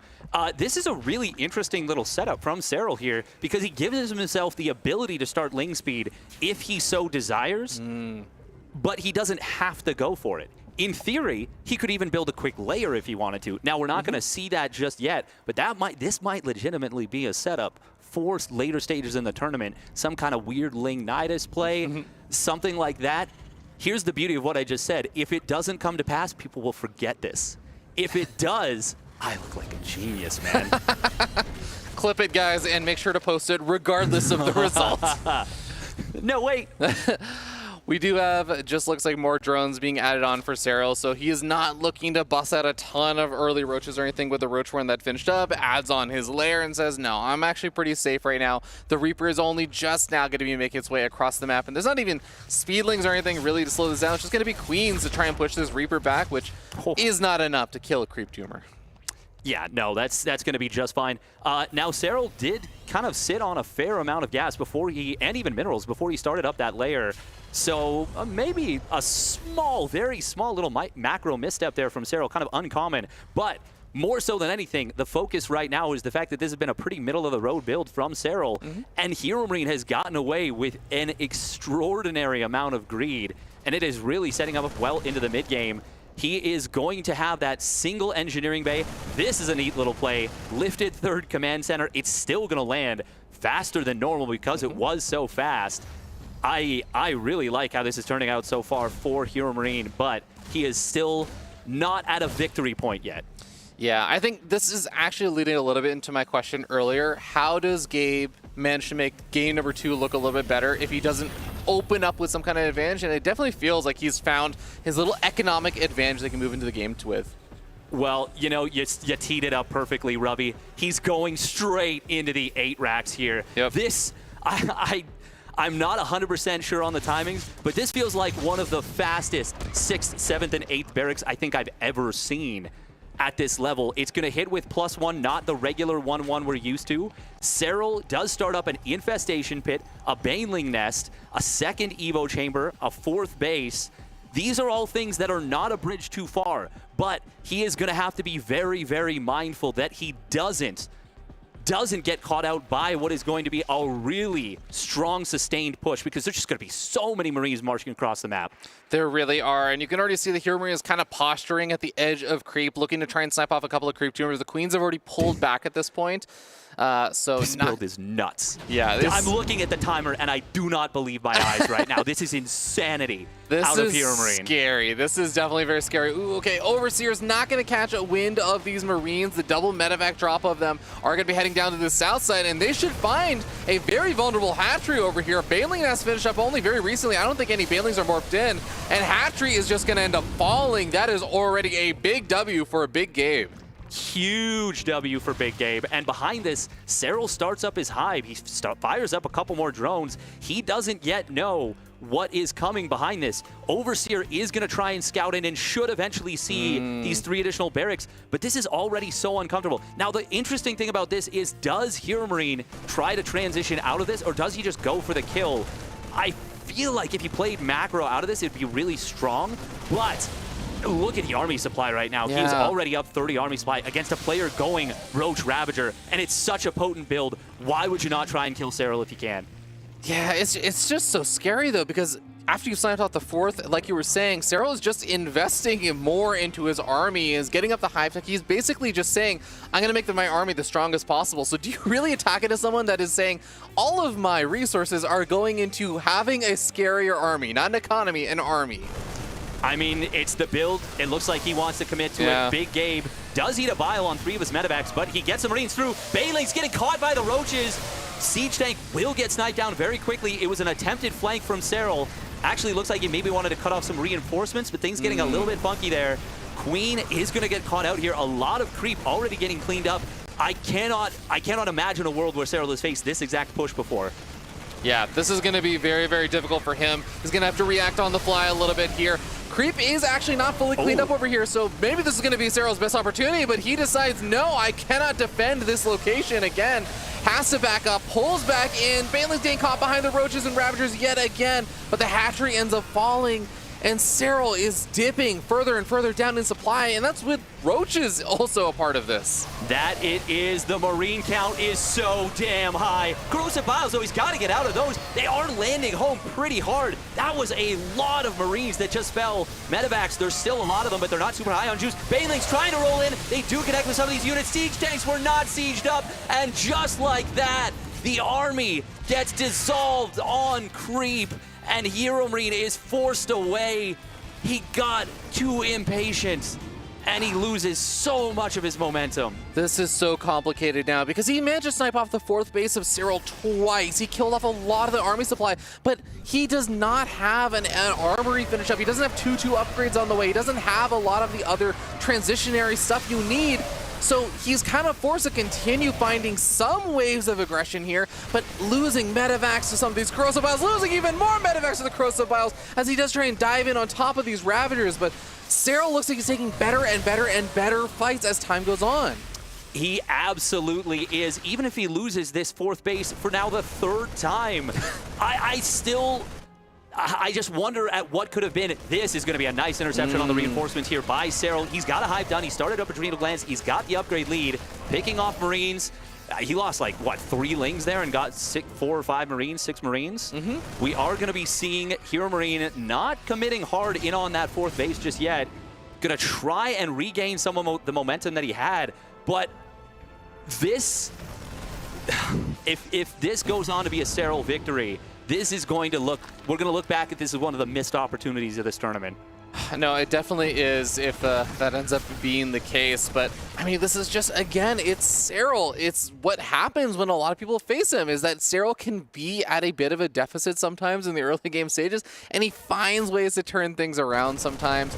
But Gabe is going to be really still just trying to find some opportunity to try and find an advantage again. Yeah, I mean, he started up his 2-2. He's pumping double factory tank now. He is still committing on just 3 bases, even harder than before. Vipers are going to be hitting the field, though. Adrenal Glands is done. +2 melee's getting close to completing. Very good positioning right there from Serral on the bottom side. Not going to fall victim to that technically really just double drop. And even now, +3 Carapace fired up. This is looking so good for Serral. And now it's like an anti-timing because 1-1 is still there for HeroMarine. 2-2 is not done yet for him. 2-2 just finished up for Serral. So Serral is actually going to be fighting this army with the upgraded advantage because HeroMarine just has to go, go, go. Serral is maybe considering that he was going to evacuate, goes for a little bit of engagement there, but says, no, I don't actually need that hatchery, even though I've lost many hatcheries this game. I'm actually okay with waiting things out, making sure my Vipers have the energy. Isn't going to lose this hatchery, though.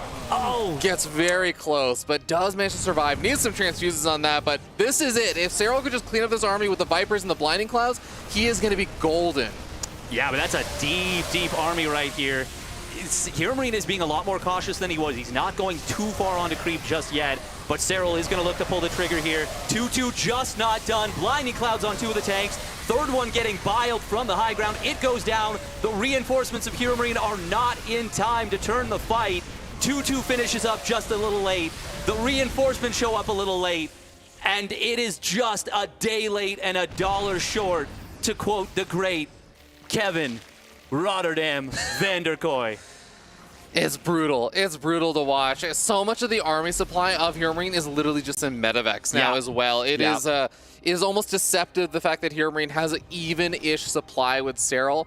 But Serral, he does still have that low hit point hatchery. He has still been losing those hatcheries constantly over and over and over again. I think it's finally been actually, you know, healed up a little bit. And I think you're actually showing me right now that, yes, Gabe has in fact also been floating over his command centers for his bases. For a 4th base, this is not the ideal economic spot for either of them. No, and the thing that is keeping HeroMarine in this game, we're talking like it's over. It's absolutely not. Yeah. The thing that's keeping HeroMarine in this game is that he has been sniping bases. That base on the top left that is alive now with like 250 HP, that goes down if it's not for the upgrade advantage that Serral has and the adrenal glands. It's those things combined. It was at 94 HP, maybe even 1 or 2 hit points lower. And you add a couple extra seconds of those Marines being alive. It's a completely different story. We are going to see this base on the top left being protected. Meanwhile, the main push towards the now 5th base attempt of Serral is going to be sieged for the 5th time this game? I was going to say, like, are you saying 5th base because this is 5th attempt or 5th time trying to take this base? Either way, it looks like Serral is going to be able to clean up the forces at the front lines. Blind Cloud's also coming down on top of these siege tanks as well. Ling swarming on forward, and Marines just falling so quickly in numbers. It looks like this is going to be a cleanup here for Serral, but his supply is actually on the relatively low side. Reinforcements coming in here for HeroMarine. Are they going to be able to turn the tide of things? Yeah, there's nothing to protect those Ravagers right now, and those Ravagers do not have +1 missile. They are on 0-3, which is a really funny upgrade situation for them. Snipe on the base. Nice Corrosive Vial takes down the Widowmine, but these units will stand and fight for the moment. It's 2-2 for Big Game still, but on the other side of the map, that SCV line at the 3rd getting absolutely gutted by a small Ling run by, and those Cracklings are feasting. They are doing so phenomenal right now, killing additional workers here, even pulling all these SCVs off of fighting. 3-2 Lings. Do not go down easily to those SCVs. The SCVs are doing 2 damage attack. Yeah, and they're taking a lot of damage. Yes, they are. This is a really brutal situation for HeroMarine. What could have turned out to be like an almost maybe okay situation. Now his economy is just not there. The Ultras are now coming on out here for Serral. He has full on Hive Tech, just missing the +3 melee upgrade at this point, but doesn't even need it. The Lings are still finding the damage they need. Oh, and the multi-prong Ling attack coming in. We are going to see Big Gabe getting jumped by the Viper, Ravager, Ultra, and Serral from a what seemed to be unwinnable position. Stays in it, never panics, and just cleanly dismantles his opponent. Really phenomenal play from Serral in 2 games where both of those games maybe getting caught off guard or kind of taking some extra damage in the early game.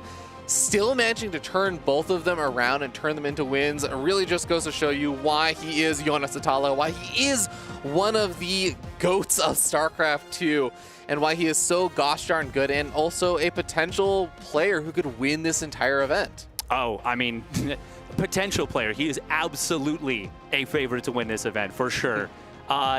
We do have to look back at game number 2, though. Those biles. There was a lot of biles that landed on that big Marine army as it was coming across the map.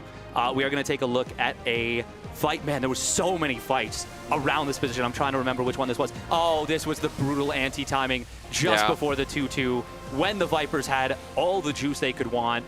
This felt like not necessarily the worst fight for HeroMarine or the best fight for Serral, but it felt so nice for him. We are getting that interview set up for you in just a moment. We got another nice look here at a fight that almost looked a little bit messy.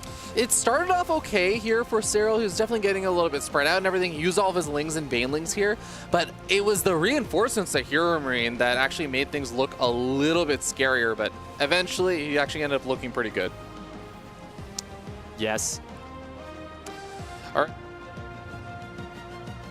Hello there, I am Demo, and I'm here joined by the winner of our last match. It is Basilisk Serral, and I just asked you before, how do you feel? But that is your first match of the tournament, and getting off to a 2-0. You must be feeling great right now. Yeah, feels great. Always, it's a little bit always a little bit nervous when we start off the tournament, and you really want to start off strong. So very happy with the win. The second game was extremely close, so could have went either way, but happy I managed to clutch it down. Yeah, I did actually want to ask you about the second game in particular, because you were opening up speedless Lings and going for the Roach styles in general. But the second game, what would you have done differently? Because, I mean, he did do something a little bit weird in that he went very fast 3rd CC.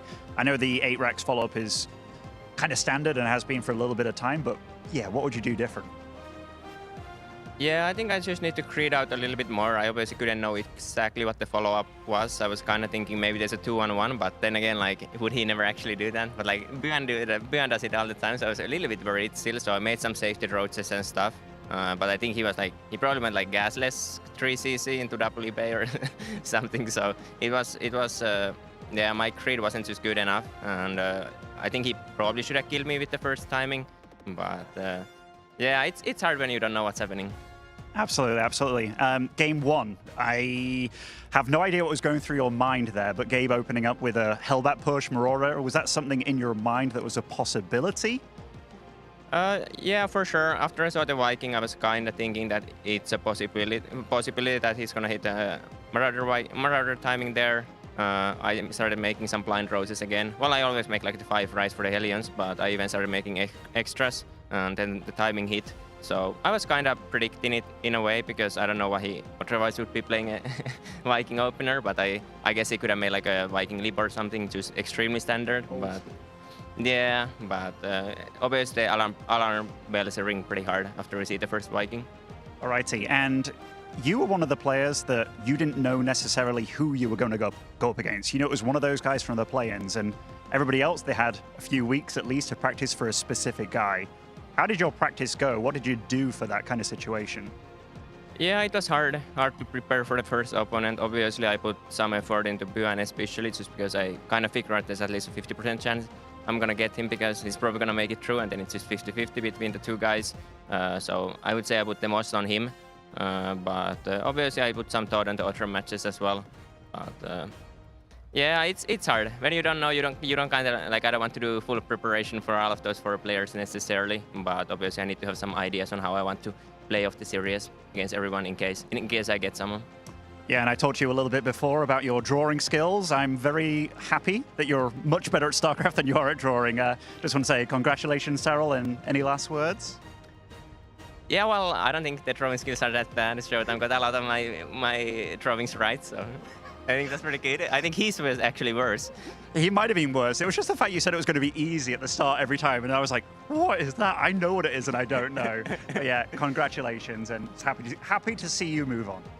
Thank you, and thanks to all the fans and Basilisk, and obviously thanks to the tournament organizers. It's always a blast to be here, and really fun to play here. Awesome. Guys, we're going to go to a short break, and we will be joined with Hero and Lancer for our next match. Stay tuned.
This land is calling.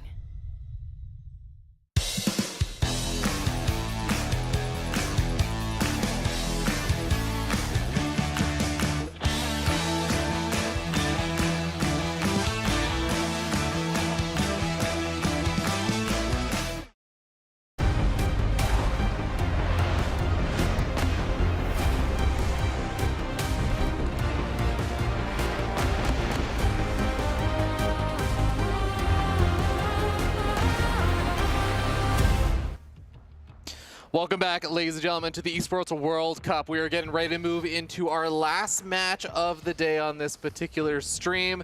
It is going to be a Protoss versus Protoss showdown. As you can see, those two lovely gentlemen now arriving here.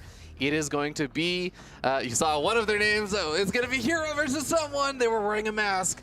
Who was it? We'll talk about that in a second. But Ben, I think you actually had some, you were checking on some updates that are happening on the other stream. Yeah, just given that we've got two streams going on over here, we did have Raynor take down Shin 2-0, which, you know, a lot of people have been questioning whether Raynor's he's back kind of thing. You know, he's a guy that has won Gamers 8 over here in Saudi. So a very, very phenomenal player, and we all know he can do very well. And we do have Classic Row going on as well. And I believe Classic is 1-0 up currently. Ooh. So, I mean, that's a spicy one. And for Artosis over there, you know, talking about the fake goat, you know, he's probably a little bit disappointed. You know, I do feel for Artosis a little bit, Dave, because, like, I know as, like, say, someone that would always hype up all the NA players and everything. Anytime an NA player lost, I would actually get like angry tweets from people who are like, oh, I guess a North American player isn't that good, huh? And I know Artosis just gets that with the Rogue now anytime Rogue loses. I thought you were saying you like sympathize with Artosis about being wrong all the time, given that you're wrong quite a lot about the Americans. Whoa, but you know, that's where I thought you were going there, Ravi. That's where you go. Sounds like we got ourselves a Dr. Suleiman Al-Habib hot take, as Ravi thinks he is, you know, as much of a struggle as Artosis. Artosis got raked. That's for true. that goat take. True. I mean, that the was curse. Artosis literally has a curse named after him, you know? Can we just make our Dr. Salman Al-Habib hot take just that Artosis thinks Rogue is gonna win? Or he's the we just goat. have a filler one. He's not even here. Like, well, he's not gonna be able to argue with it. So yeah, that's the Dr. Salman Al-Habib hot take here on the stream. It is gonna be that Artosis predicts Rogue to win. for the doctor's Despite notes. being down 0-1 right now versus Classic. Yep. That's pretty brutal. But guys, we do actually have a match that we're going to be covering here on this stream. And it is not going to be Artosis' favorite player, Rogue. It is going to be Hero facing off versus Cyan. And I want to hear, Ben, your thoughts on this upcoming match. I mean, this is definitely like the world's best Protoss right now, kind of in contention with Classic at this point, at least the guys that can turn up to lands. Which one, Ben? Which one? I mean, it's tough. It's tough. They're so different sides of the yin and yang, right? Like, Hero, super damn aggressive, in your face, he's not going to let you breathe. Classic, on the other hand, he is the guy that plays very much like Cure, if Cure was a Protoss. Like, sustained, just knows what he wants to do. Not really too much chaos about it. I know he's had times in the past, like a BlizzCon a long time ago, where he did the whole Blink T shenanigans against Rogue. But yeah, he's up against Cyan. And Cyan, he's not bad by any means. But this is, on paper, a mismatch. Because you're against one of the greatest Protosses of all time. Ever since he came back from the army, Hero is one of the guys that came back, and he looked potentially better than he was before. In fact, I will say that. Even though he was the prince of IEMs and stuff like that, he came back looking better. And I do feel that if there is a time for Hero to truly shine, it is now. Like, Protoss has looked better than it has done in a long time. PvZ, very possible. PvT, super possible. I mean, like, if you tell me that there is a player that he cannot beat in this tournament, I tell you to get out, you know? Yeah, and Dave, I mean, it really just goes to show you that Hero right now in 2025 has an almost 80-some% win rate in PvP, but he has definitely dropped games to players like a MaxPax or a Showtime or a Classic and everything. How are you feeling about Hero's PvP coming into this? Is he fallible or fallible, whatever that word is? Fallible. Fallible, yeah. I've heard it both ways. Is he fallible? That's a great question. I mean, there's stairs definitely everywhere. can fall over a bit, like in his games as well. Oh yeah, have you ever seen it?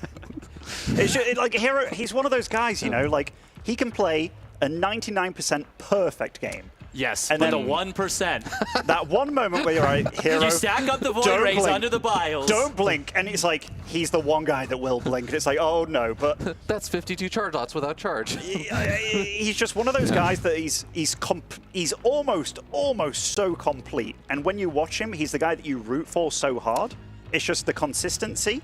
That's something that has often lacked with him, but when he does bring it, and he absolutely can bring it, yeah, he's a force to be reckoned with. And PvP-wise, I think Hero's micro is quick and clean. Like, he's not just good at it, he's quick at it. So all those like little skirmishes that you have in PvP, which they can happen a lot, he's one of the best.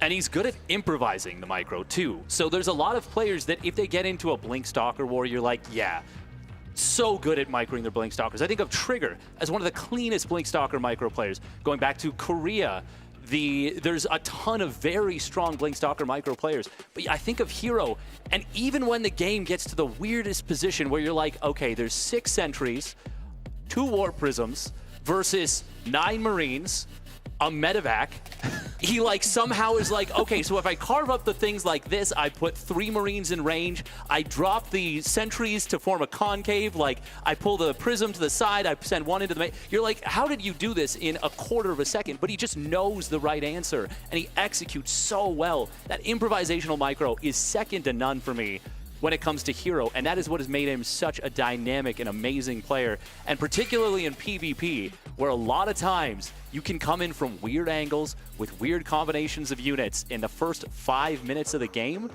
That is where Hero can really show his quality. I like what you say, because he is a freestyler, and he kind of thrives in chaos. Like, he might have a plan going into it, but he's very quick to deviate. And he's one of those players that you cannot guarantee what he's going to do. You can say, like, maybe he'll have a weird wall-off kind of thing, but often it's a bait. Like, he'll do so many weird things that don't make sense. Like, where he's already got Mass Phoenix and he's against Mass Buda, he'll be like, yeah, I'm going to switch out of this. You know, just like, okay, but I trust him most of the time. Yeah. But PvP, I don't feel it has that kind of swing to it. You have your army comp that you love to go for. He's one of the best with gateway units, especially. He was the guy that came back and he revolutionized PvZ by himself single-handedly. Everybody copied him, and he was still the best at it. This is going to be ridiculously hard for Cyan, like ridiculously hard. And Cyan's going to have to whip out some magic here, like, because playing a straight-up game is going to be hard. And PvP is one of those games where I do feel that the tricks that you have up your sleeve aren't as available anymore. Like, scouting is very easy to do, it's very possible to do, and you just have to outplay your opponent. So these really top-tier Protoss players are as hard as ever to beat in PvP, I feel. Okay, Ben, Dave, for the next 30 seconds, you two are Cyan's coach coming into this next match. You have to tell him what is the way that you approach this series that you're going to be able to win and defeat Hero. What do you tell him, Dave? Water on the keyboard. Okay. I was going to say, don't cry. Something a bit like, you know, realistic, a bit like... You guys are brutal. I mean, like, honestly, this... Of all our matches today, we had some where it's like, you know, Trigger against Marrow, there was an obvious favorite. This one is maybe more in that boat of like, okay, how is Cyan going to do it? And to be fair, Cyan, he's had a long career, and he has had times, like the Chinese region in general, has been stacked with good Protosses, and they always like come in and stuff. You've had to deal with the weird and wacky as well with the Hasses and stuff from that region when all those regions got combined. But yeah, I mean, it's not going to be easy. I was going to say, though, I will, like, something I have seen very occasionally in, say, like a weekly cup and everything, is you look at Hero and he'll face off against a player that is like a much lower caliber and stuff than him, and they'll throw out something weird like a cannon. Actually, I can actually say this. I have cannon rushed Hero in a weekly before, and I looked at that game and I was like, if I was better at StarCraft, I think Hero's response was maybe not, like, it still is good enough, but like his response is not what I would expect a world contender to be. Like something like that where Cyan maybe can mix in something like that, or maybe he can try and throw out some kind of like Void Ray proxy shield batter. It's just throwing something weird. I do feel like possibilities are there in PvP specifically. There are, but different stakes, Ravi. Yes, This is not a I know. weekly, you know, where I he's know. just like, you know what, chill, I'm playing with one hand against Ravi, and all Well, that you kind- think he played with one hand? Maybe that a- actually may- would be an honor. I thought it was like one finger. maybe a foot, you know, like Lava's done it in the past, but that would explain something. just different scene, Yeah, different yeah. setting. Like I really think every player here came in absolutely in the lab, channeling out all their flaws, trying to make them as little as possible. Yeah. And Hero, he is a player with flaws. We've talked about it, that you can get a little overzealous, but that is something that you can absolutely reel in.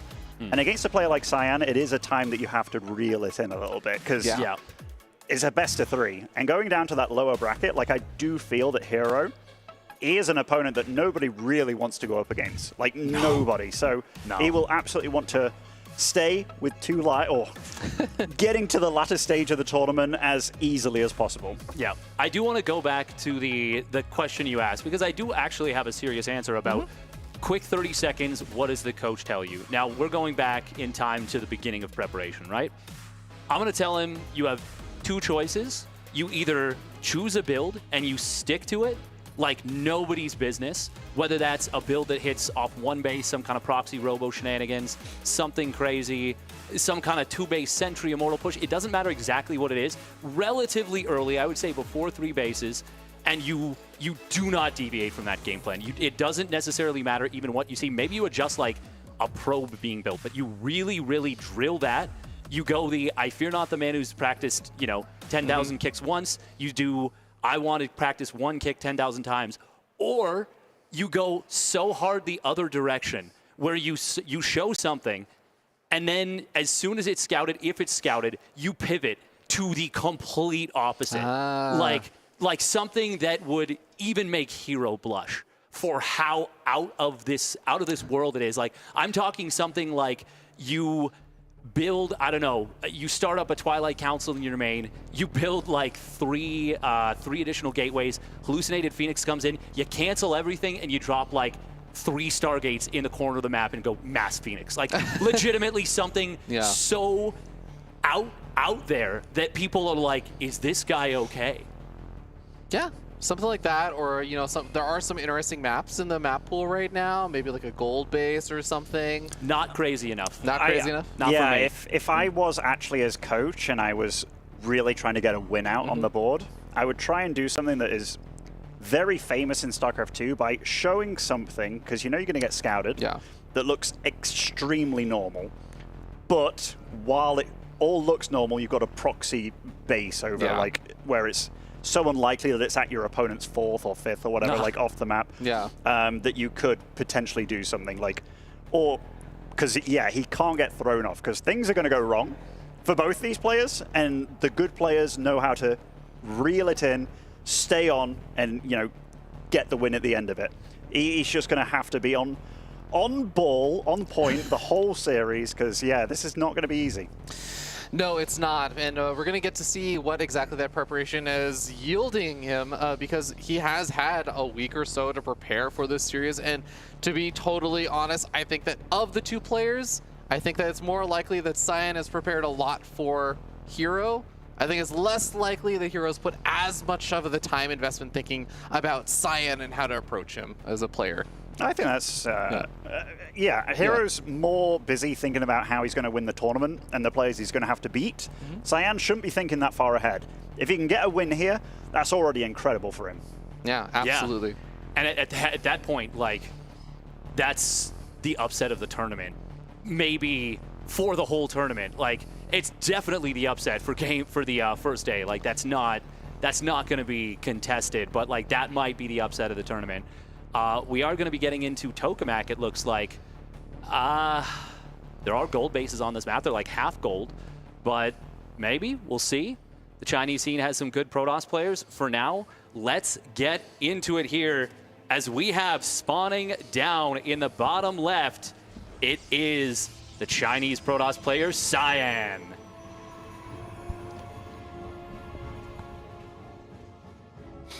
And one of the mightiest Protosses of all time. Spawning as the red Protoss, representing Twisted Minds, it is Hero.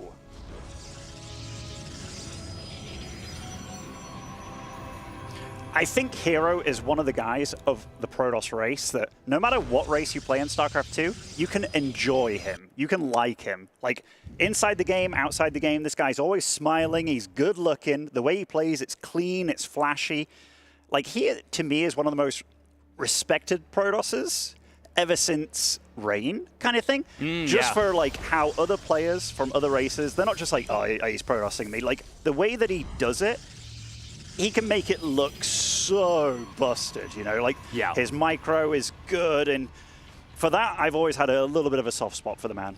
Me too. Me too. To me, him and Dark are the same person in two different bodies in so many ways. Obviously, there are differences to their play, and one of them's Zerg, one of them's Protoss, but the way that they find ways to win from impossible positions is just, I mean, it's how can you not be romantic about StarCraft? You know, you watch somebody like Hero or a Dark play, and you're just in awe of what they're doing. Now, I do want to point out something very, very small. It's a tiny little detail, but Cyan's 16th probe was like 2 or 3 seconds late. Like, he built like a 15 gateway. Don't want to get into it too much, but already that is not a great sign for controlling those nerves. Well, I was just thinking, I've been looking at the webcams while watching these players in these openings, because they are mirrored openings with the buildings they made, but the units very different. So Cyan going for double Adept, Hero, on the other hand, going for the Stalker Sentry. So a safer play in that regard. We'll be able to get scouting done with that hallucination, but it's the Adept that can get on the field and threaten the probe lines and stuff. So I do respect the fact that Cyan is going for something like that. The Stargate openings afterwards can be really lethal as well. But I have been watching the webcams, and Cyan has been huffing and sighing quite a bit at the start of this game, so you can definitely tell that he might be feeling the pressure a little bit. And a little bit of a pause here. Hero just showing his monitor. What the hell is going on here? Who downloaded Candy Crush on here? Yeah, I hope the problem isn't so big. Admin's already on the scene to sort out the problem. And after those 2 Adepts, by the way, Cyan is going for double Sentry. So definitely interesting. So it's not going to be like the 3-4 Adept follow-up and stuff. Yeah, I mean, we don't want to talk about the game too much because obviously we're in a pause. But for now, I think we can probably switch back to us on cams. We'll just chat. We'll just yap. We'll just riff. I mean, both players still have their headphones on, which is good news. Oh, never mind. Never mind. We chilling. All right. We are ready. Admin was quick to sort it out, and hopefully back in very shortly. Referee's going to give us a countdown here, and then let the magic commence. I think maybe Hero wanted to cancel that pylon. I'm not sure, but we will see. We are going to get right back into the action. We're chilling. It was neat to see their heart rates. They dropped by about 20 when it went to the pause. That's like both of them in unison almost. That's kind of neat. So they both kind of have the same relative elevated heart rate. That's cool to me. That's a small thing, but that's very cool. Will be a Nexus behind this and a quick shield battery. Wait, does Cyan not really have a second probe out? He has a second okay, he starts his Nexus quite late there. I was kind of worried about him not having a probe there to actually start his Nexus, but does start a little bit later than his opponent. And already Hero is kind of settling for the defender's posture here, but that was clutch. That was incredibly clutch. That was so close. Very well done right there from Hero. It is going to be the quick robo behind this, so this does open up a lot of opportunities. And this may actually be kind of what I was alluding to there. You can throw down an Immortal, throw down a quick Warp Prism behind it, and get very aggressive while even taking your third. This is something Hearthstone did right when the patch dropped that buffed those sentries, giving them the bonus damage versus shields, and really enabled a lot more sentry-heavy play. Let's see if that's what Cyan goes for here. Right now, I mean, there's not a crazy amount. This is a nice little interception. Force field's going to drop, maybe. Can he pin these against the wall? There's a nice force field from Hero. I mean, 2 force fields getting an Adept down, that means probes can no longer be one-shot. But yeah, what you noted at, or hinted at, Cyan did make those 4 sentries incredibly early. And he's even making more now as well, so he's going to have a lot of force field energy on the map. Immortals will be pumping out quite a bit faster for him. Robo's only just started out now for Hero, but he will have the mobility. And he has been pretty diligent about his scouting. Yeah, he absolutely has. He did throw down his own robo facility, but has started up the blink upgrade. I mean, looking at this for Cyan, I do not hate this if he ends up going for what I'm exactly what I'm talking about. Looks like it is going to be continuous immortal production for now. Can we just double check that? Yeah, okay. So it's maybe going to be a 2 immortal into Warp Prism push, adding on an additional gateway even. So, you know, I'm looking at the supplies, I'm looking at how this is going. This is not bad so far for Cyan. I mean, it's as close as it can be, right? Like, it really depends on what his options are going to be afterwards, because Robo is done for Hero. He did save a lot of his Chrono Boost energy to whip out those Immortals quickly. And by the time you do get to the other side of the map, is he going to go for a third here? I mean, the scouting from Hero, he just misses where that third is. Did get to see the probe there, but a Warp Prism in the making. That usually signifies that you want to be a little bit aggressive with your Protoss squad. Yeah, I think he's going to be looking to deny a potential third from his opponent. There is a defensive shield battery at the natural. The Robo's right there, so any built units are immediately ready to fight. So as Cyan, yeah, no, I love this. I like the Twilight Council, the Forge as a transition. So far, I cannot find really a single thing to find fault with. Like, this looks nice from Cyan, and I like his position. It does. It's just he's going to be banking on that Warp Prism, using it micro-wise.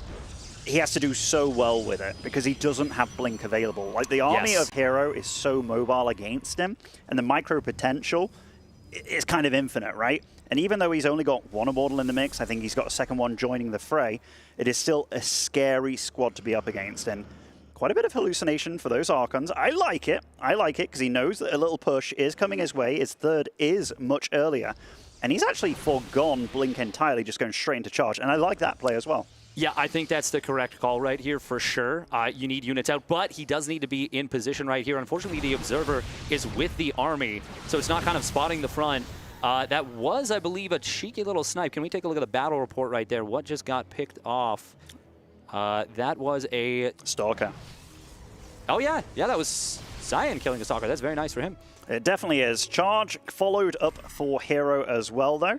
Pro production did slow down a little bit for the both of them, but third bases are going to be pumping now, and Cyan's alive. He's got a higher probe count, his Forge was earlier, his Charge will be online, and he's got a good stocky amount of Immortals, and these Blink Stalkers actually haven't been able to get too much done. You see that, just utilizing the Blink there. I think he did lose maybe a Stalker for his troubles, but I tell you what, I feel that this is as good as a position as Cyan was ever going to hope to be in at this stage in the game. Yeah, and he is going to be building a lot of gateways. He stopped worker production for the moment. An attempted snipe on this. He gets the Immortal in the Prism.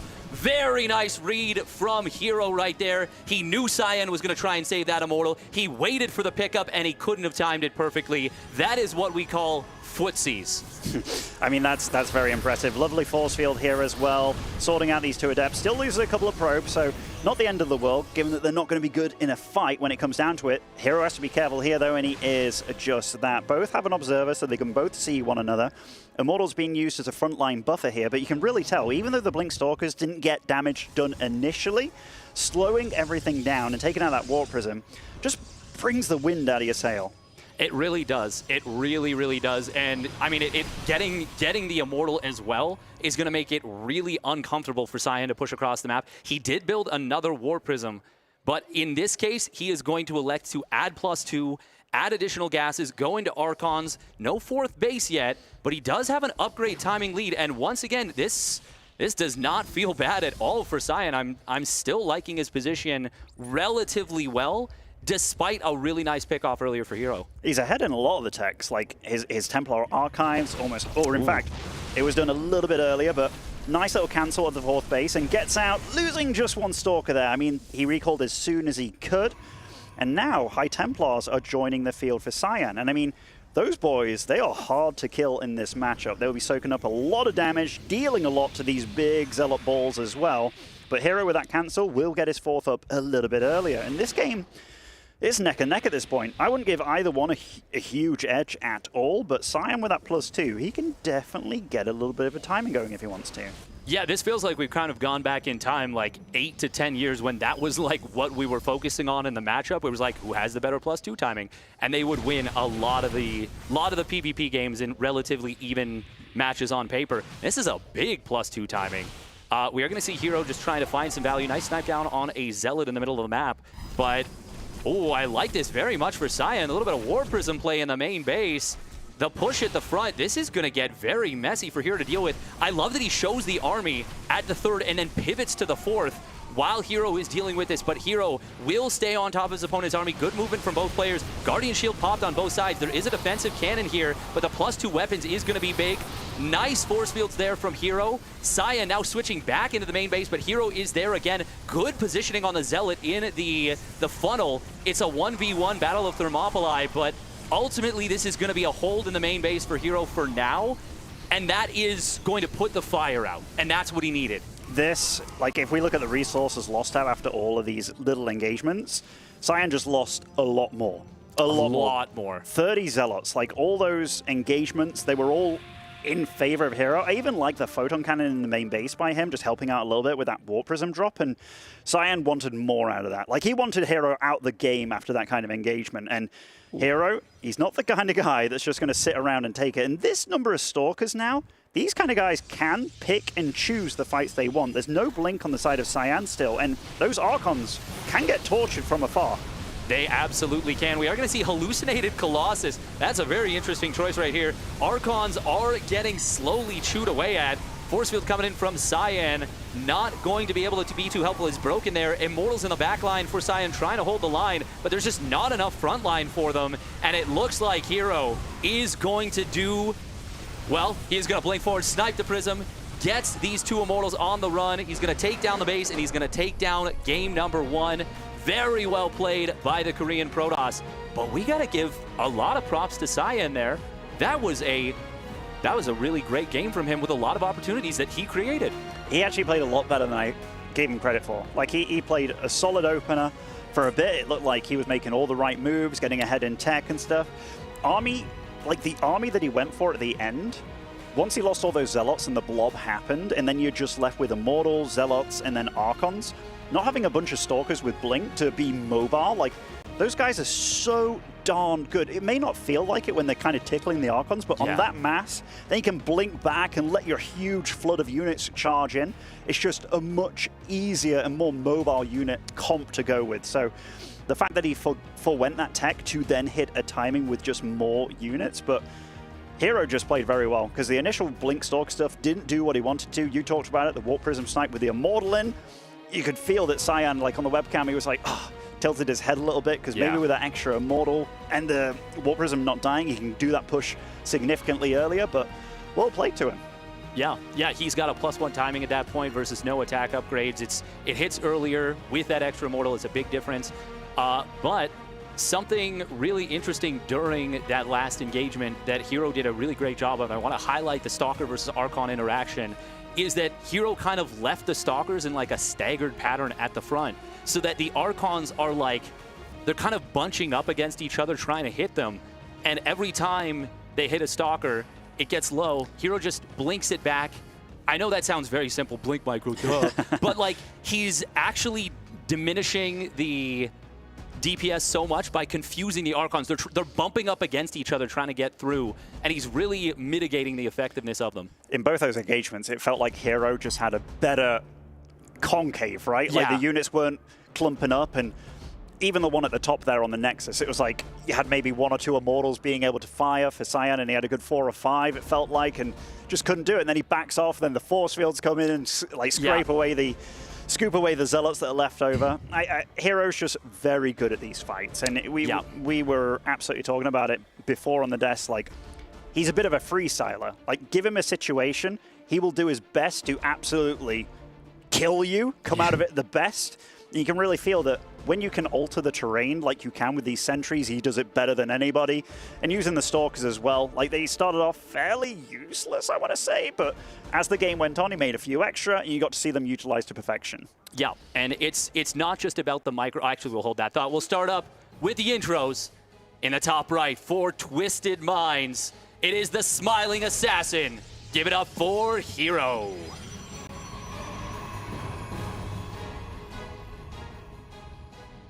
And representing JDG all the way from China, it is Cyan.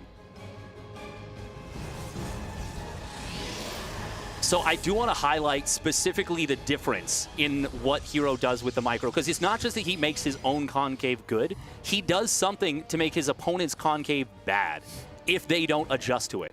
So the Archons, as they're crunching up against each other, it's a very specific situation where you have like 4 or 5 Archons bumping into each other.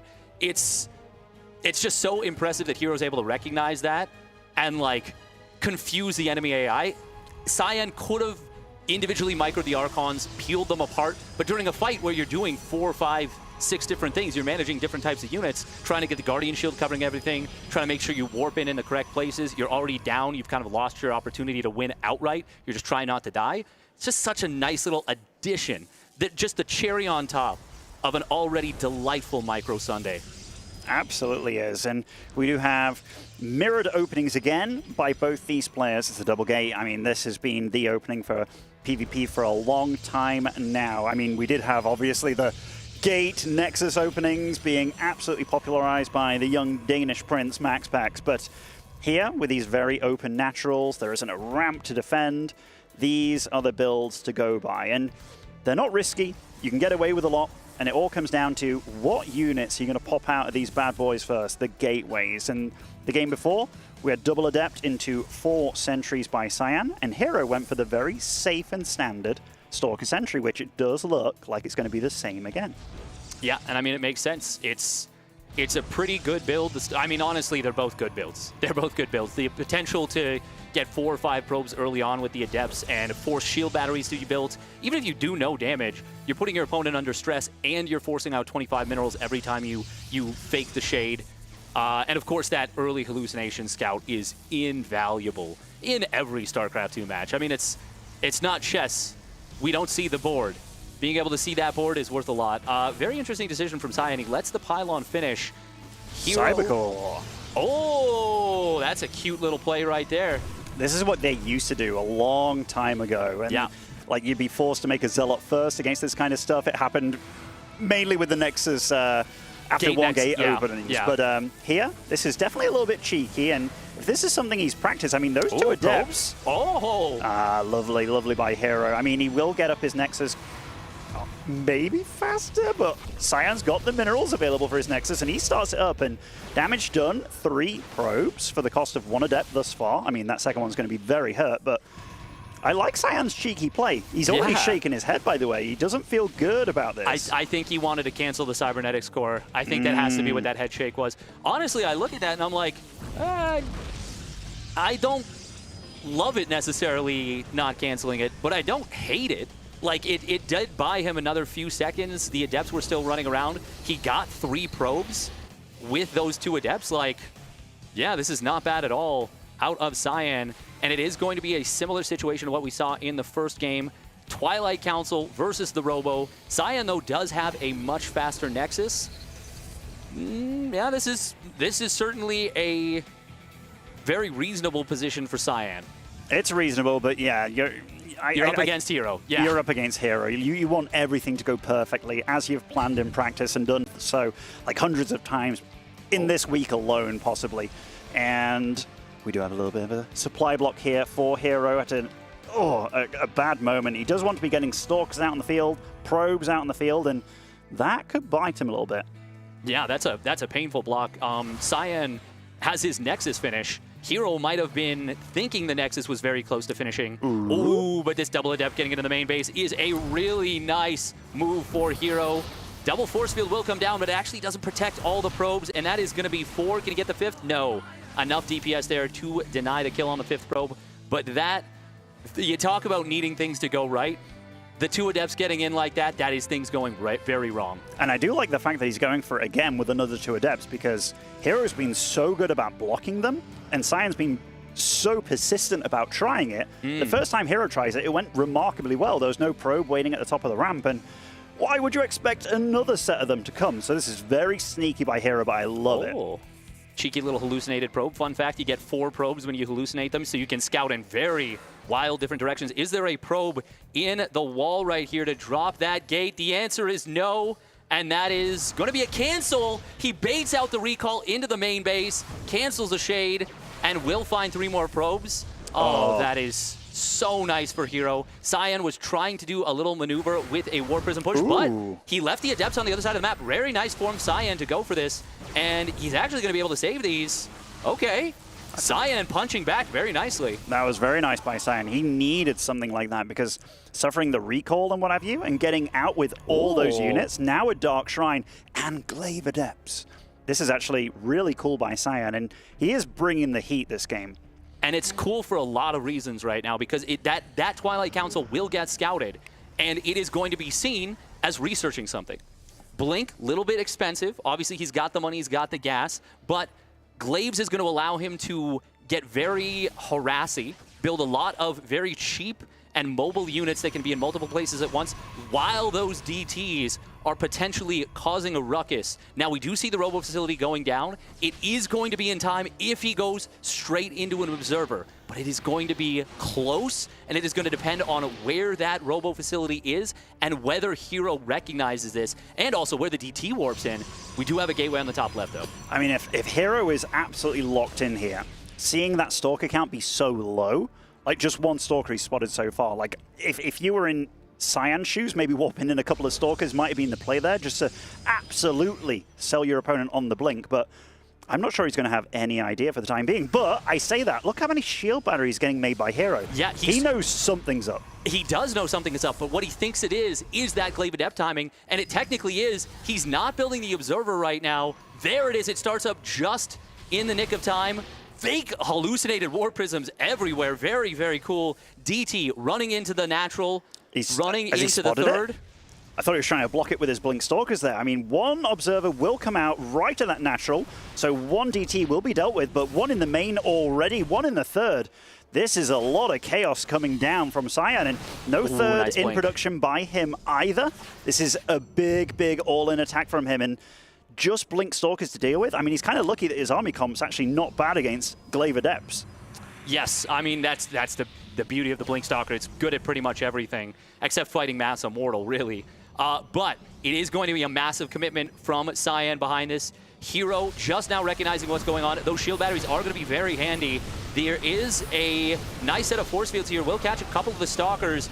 Archons do have a decent concave, but there's just a lot of defensive power with those shield batteries here for Hero, and they're healing up those Stalkers so effectively. Oh, even getting the hallucination in here as well, but the Archons, one of them is left alive with just health. No, it's dead, and that is a huge amount of Adepts still. Just one Immortal in the back that's dealing maybe more damage than all those Adepts combined at this point.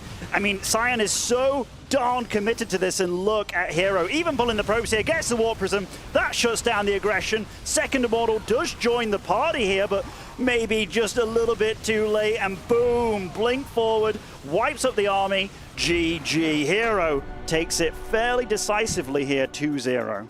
That he does. Cyan put up an absolutely admirable fight, but Hero, I mean, we've been talking about it. I feel like it's been the theme of the B stream. We're getting all of the championship contenders here. You got Hero, you got Serral, you got Maru. Those are absolutely players we look at to be in a winning position in the tournament. So while Cyan does his best, and it's a very valiant effort, it's just not enough against a player like Hero, not today. Yeah, I mean, Cyan, that was cheeky play. Like, that is not easy to deal with. And Hero, upon scouting all that stuff, didn't see a third going up, puts down 5 shield batteries at that third.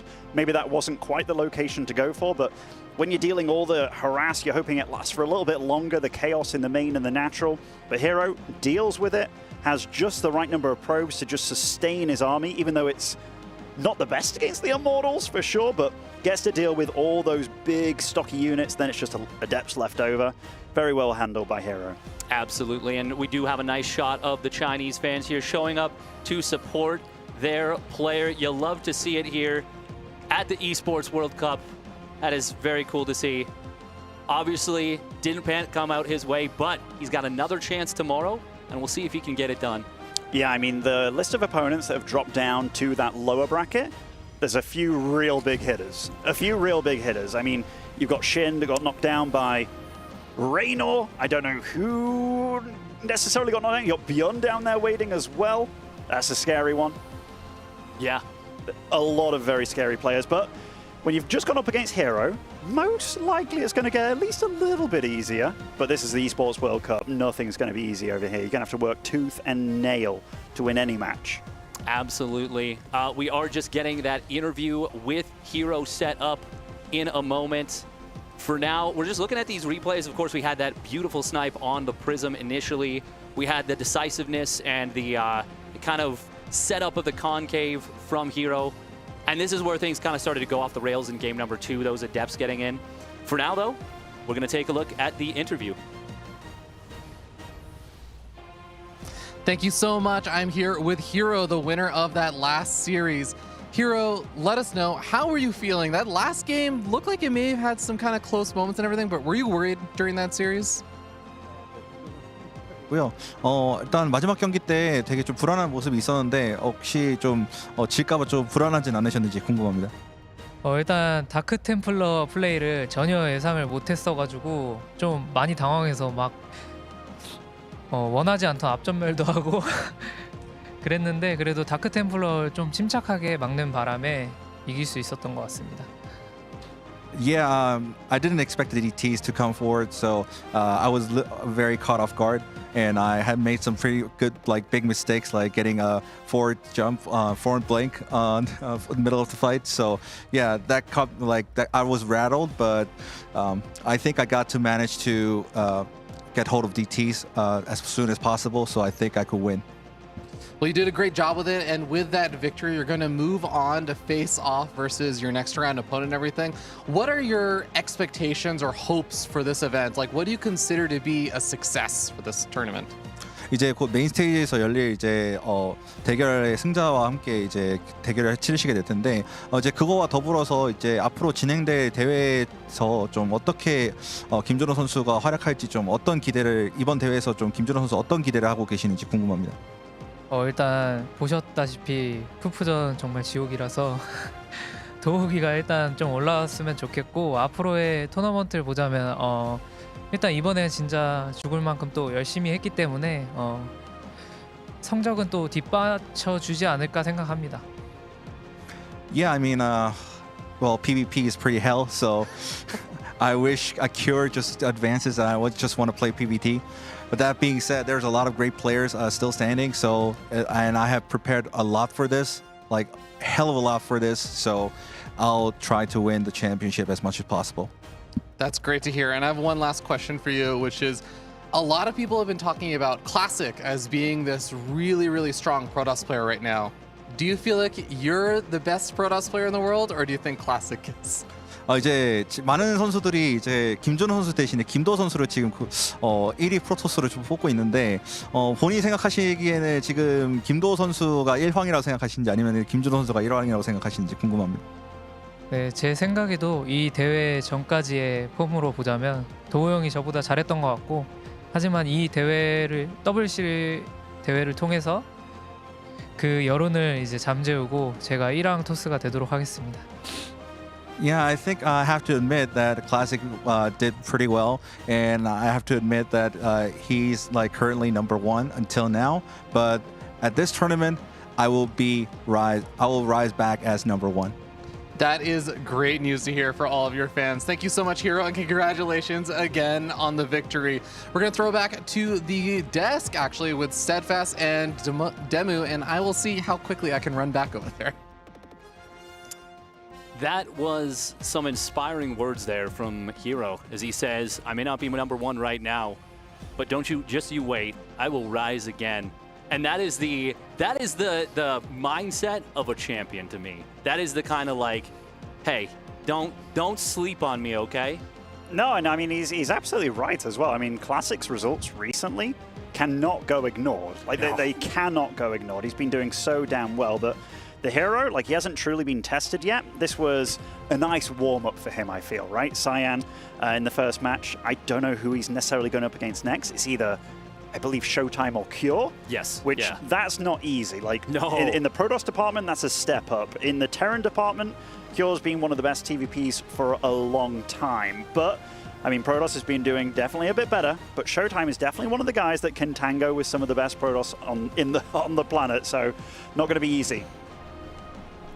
What a series, guys. What a series. Thank you for that wonderful breakdown that I heard every single word of as I was running from down over there to over here. Yeah, I have to say, I think we did a lot of talking about Cyan versus Hero and everything in the pre-show and saying how tough of a battle is going to be versus Cyan. Even though Hero won 2-0, Cyan really did show some pretty good games. I would say he showed some great games. A couple of things go differently, especially in game number 1. We don't see that Warp Prism snipe. That attack timing comes in with the charge, with the +1, with 4 Immortals. I think Hero has a hell of a difficult time holding a push like that. Like, you're going to be seeing a lot of charge lots warping in.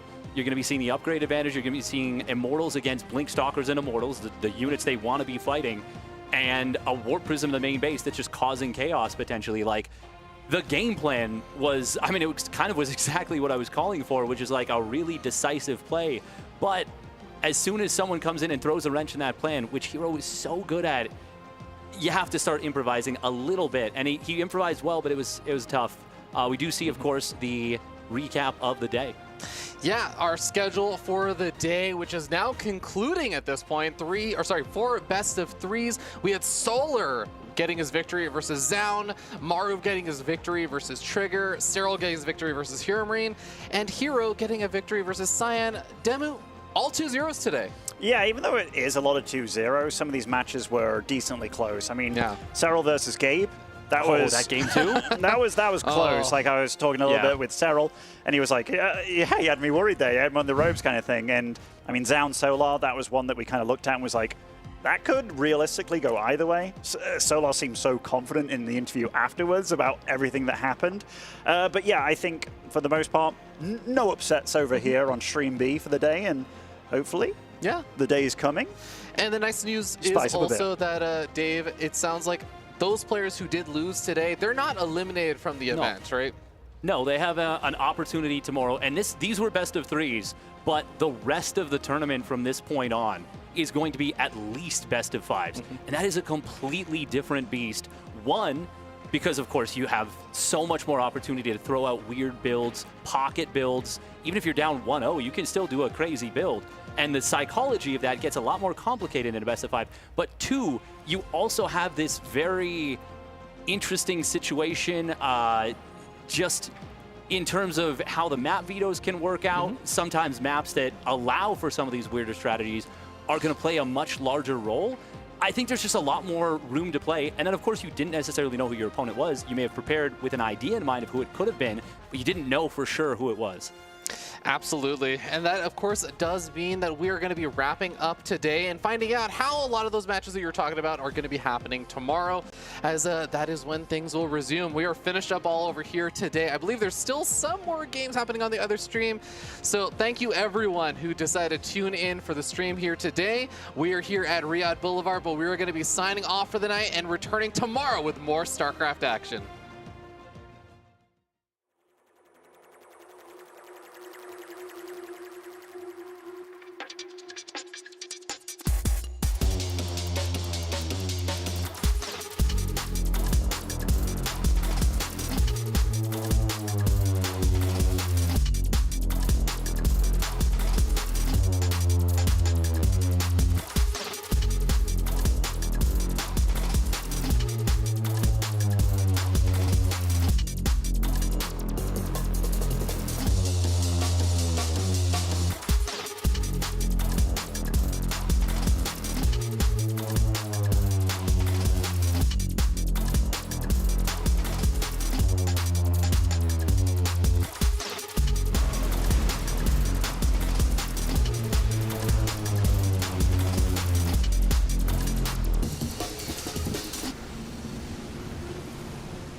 Come on.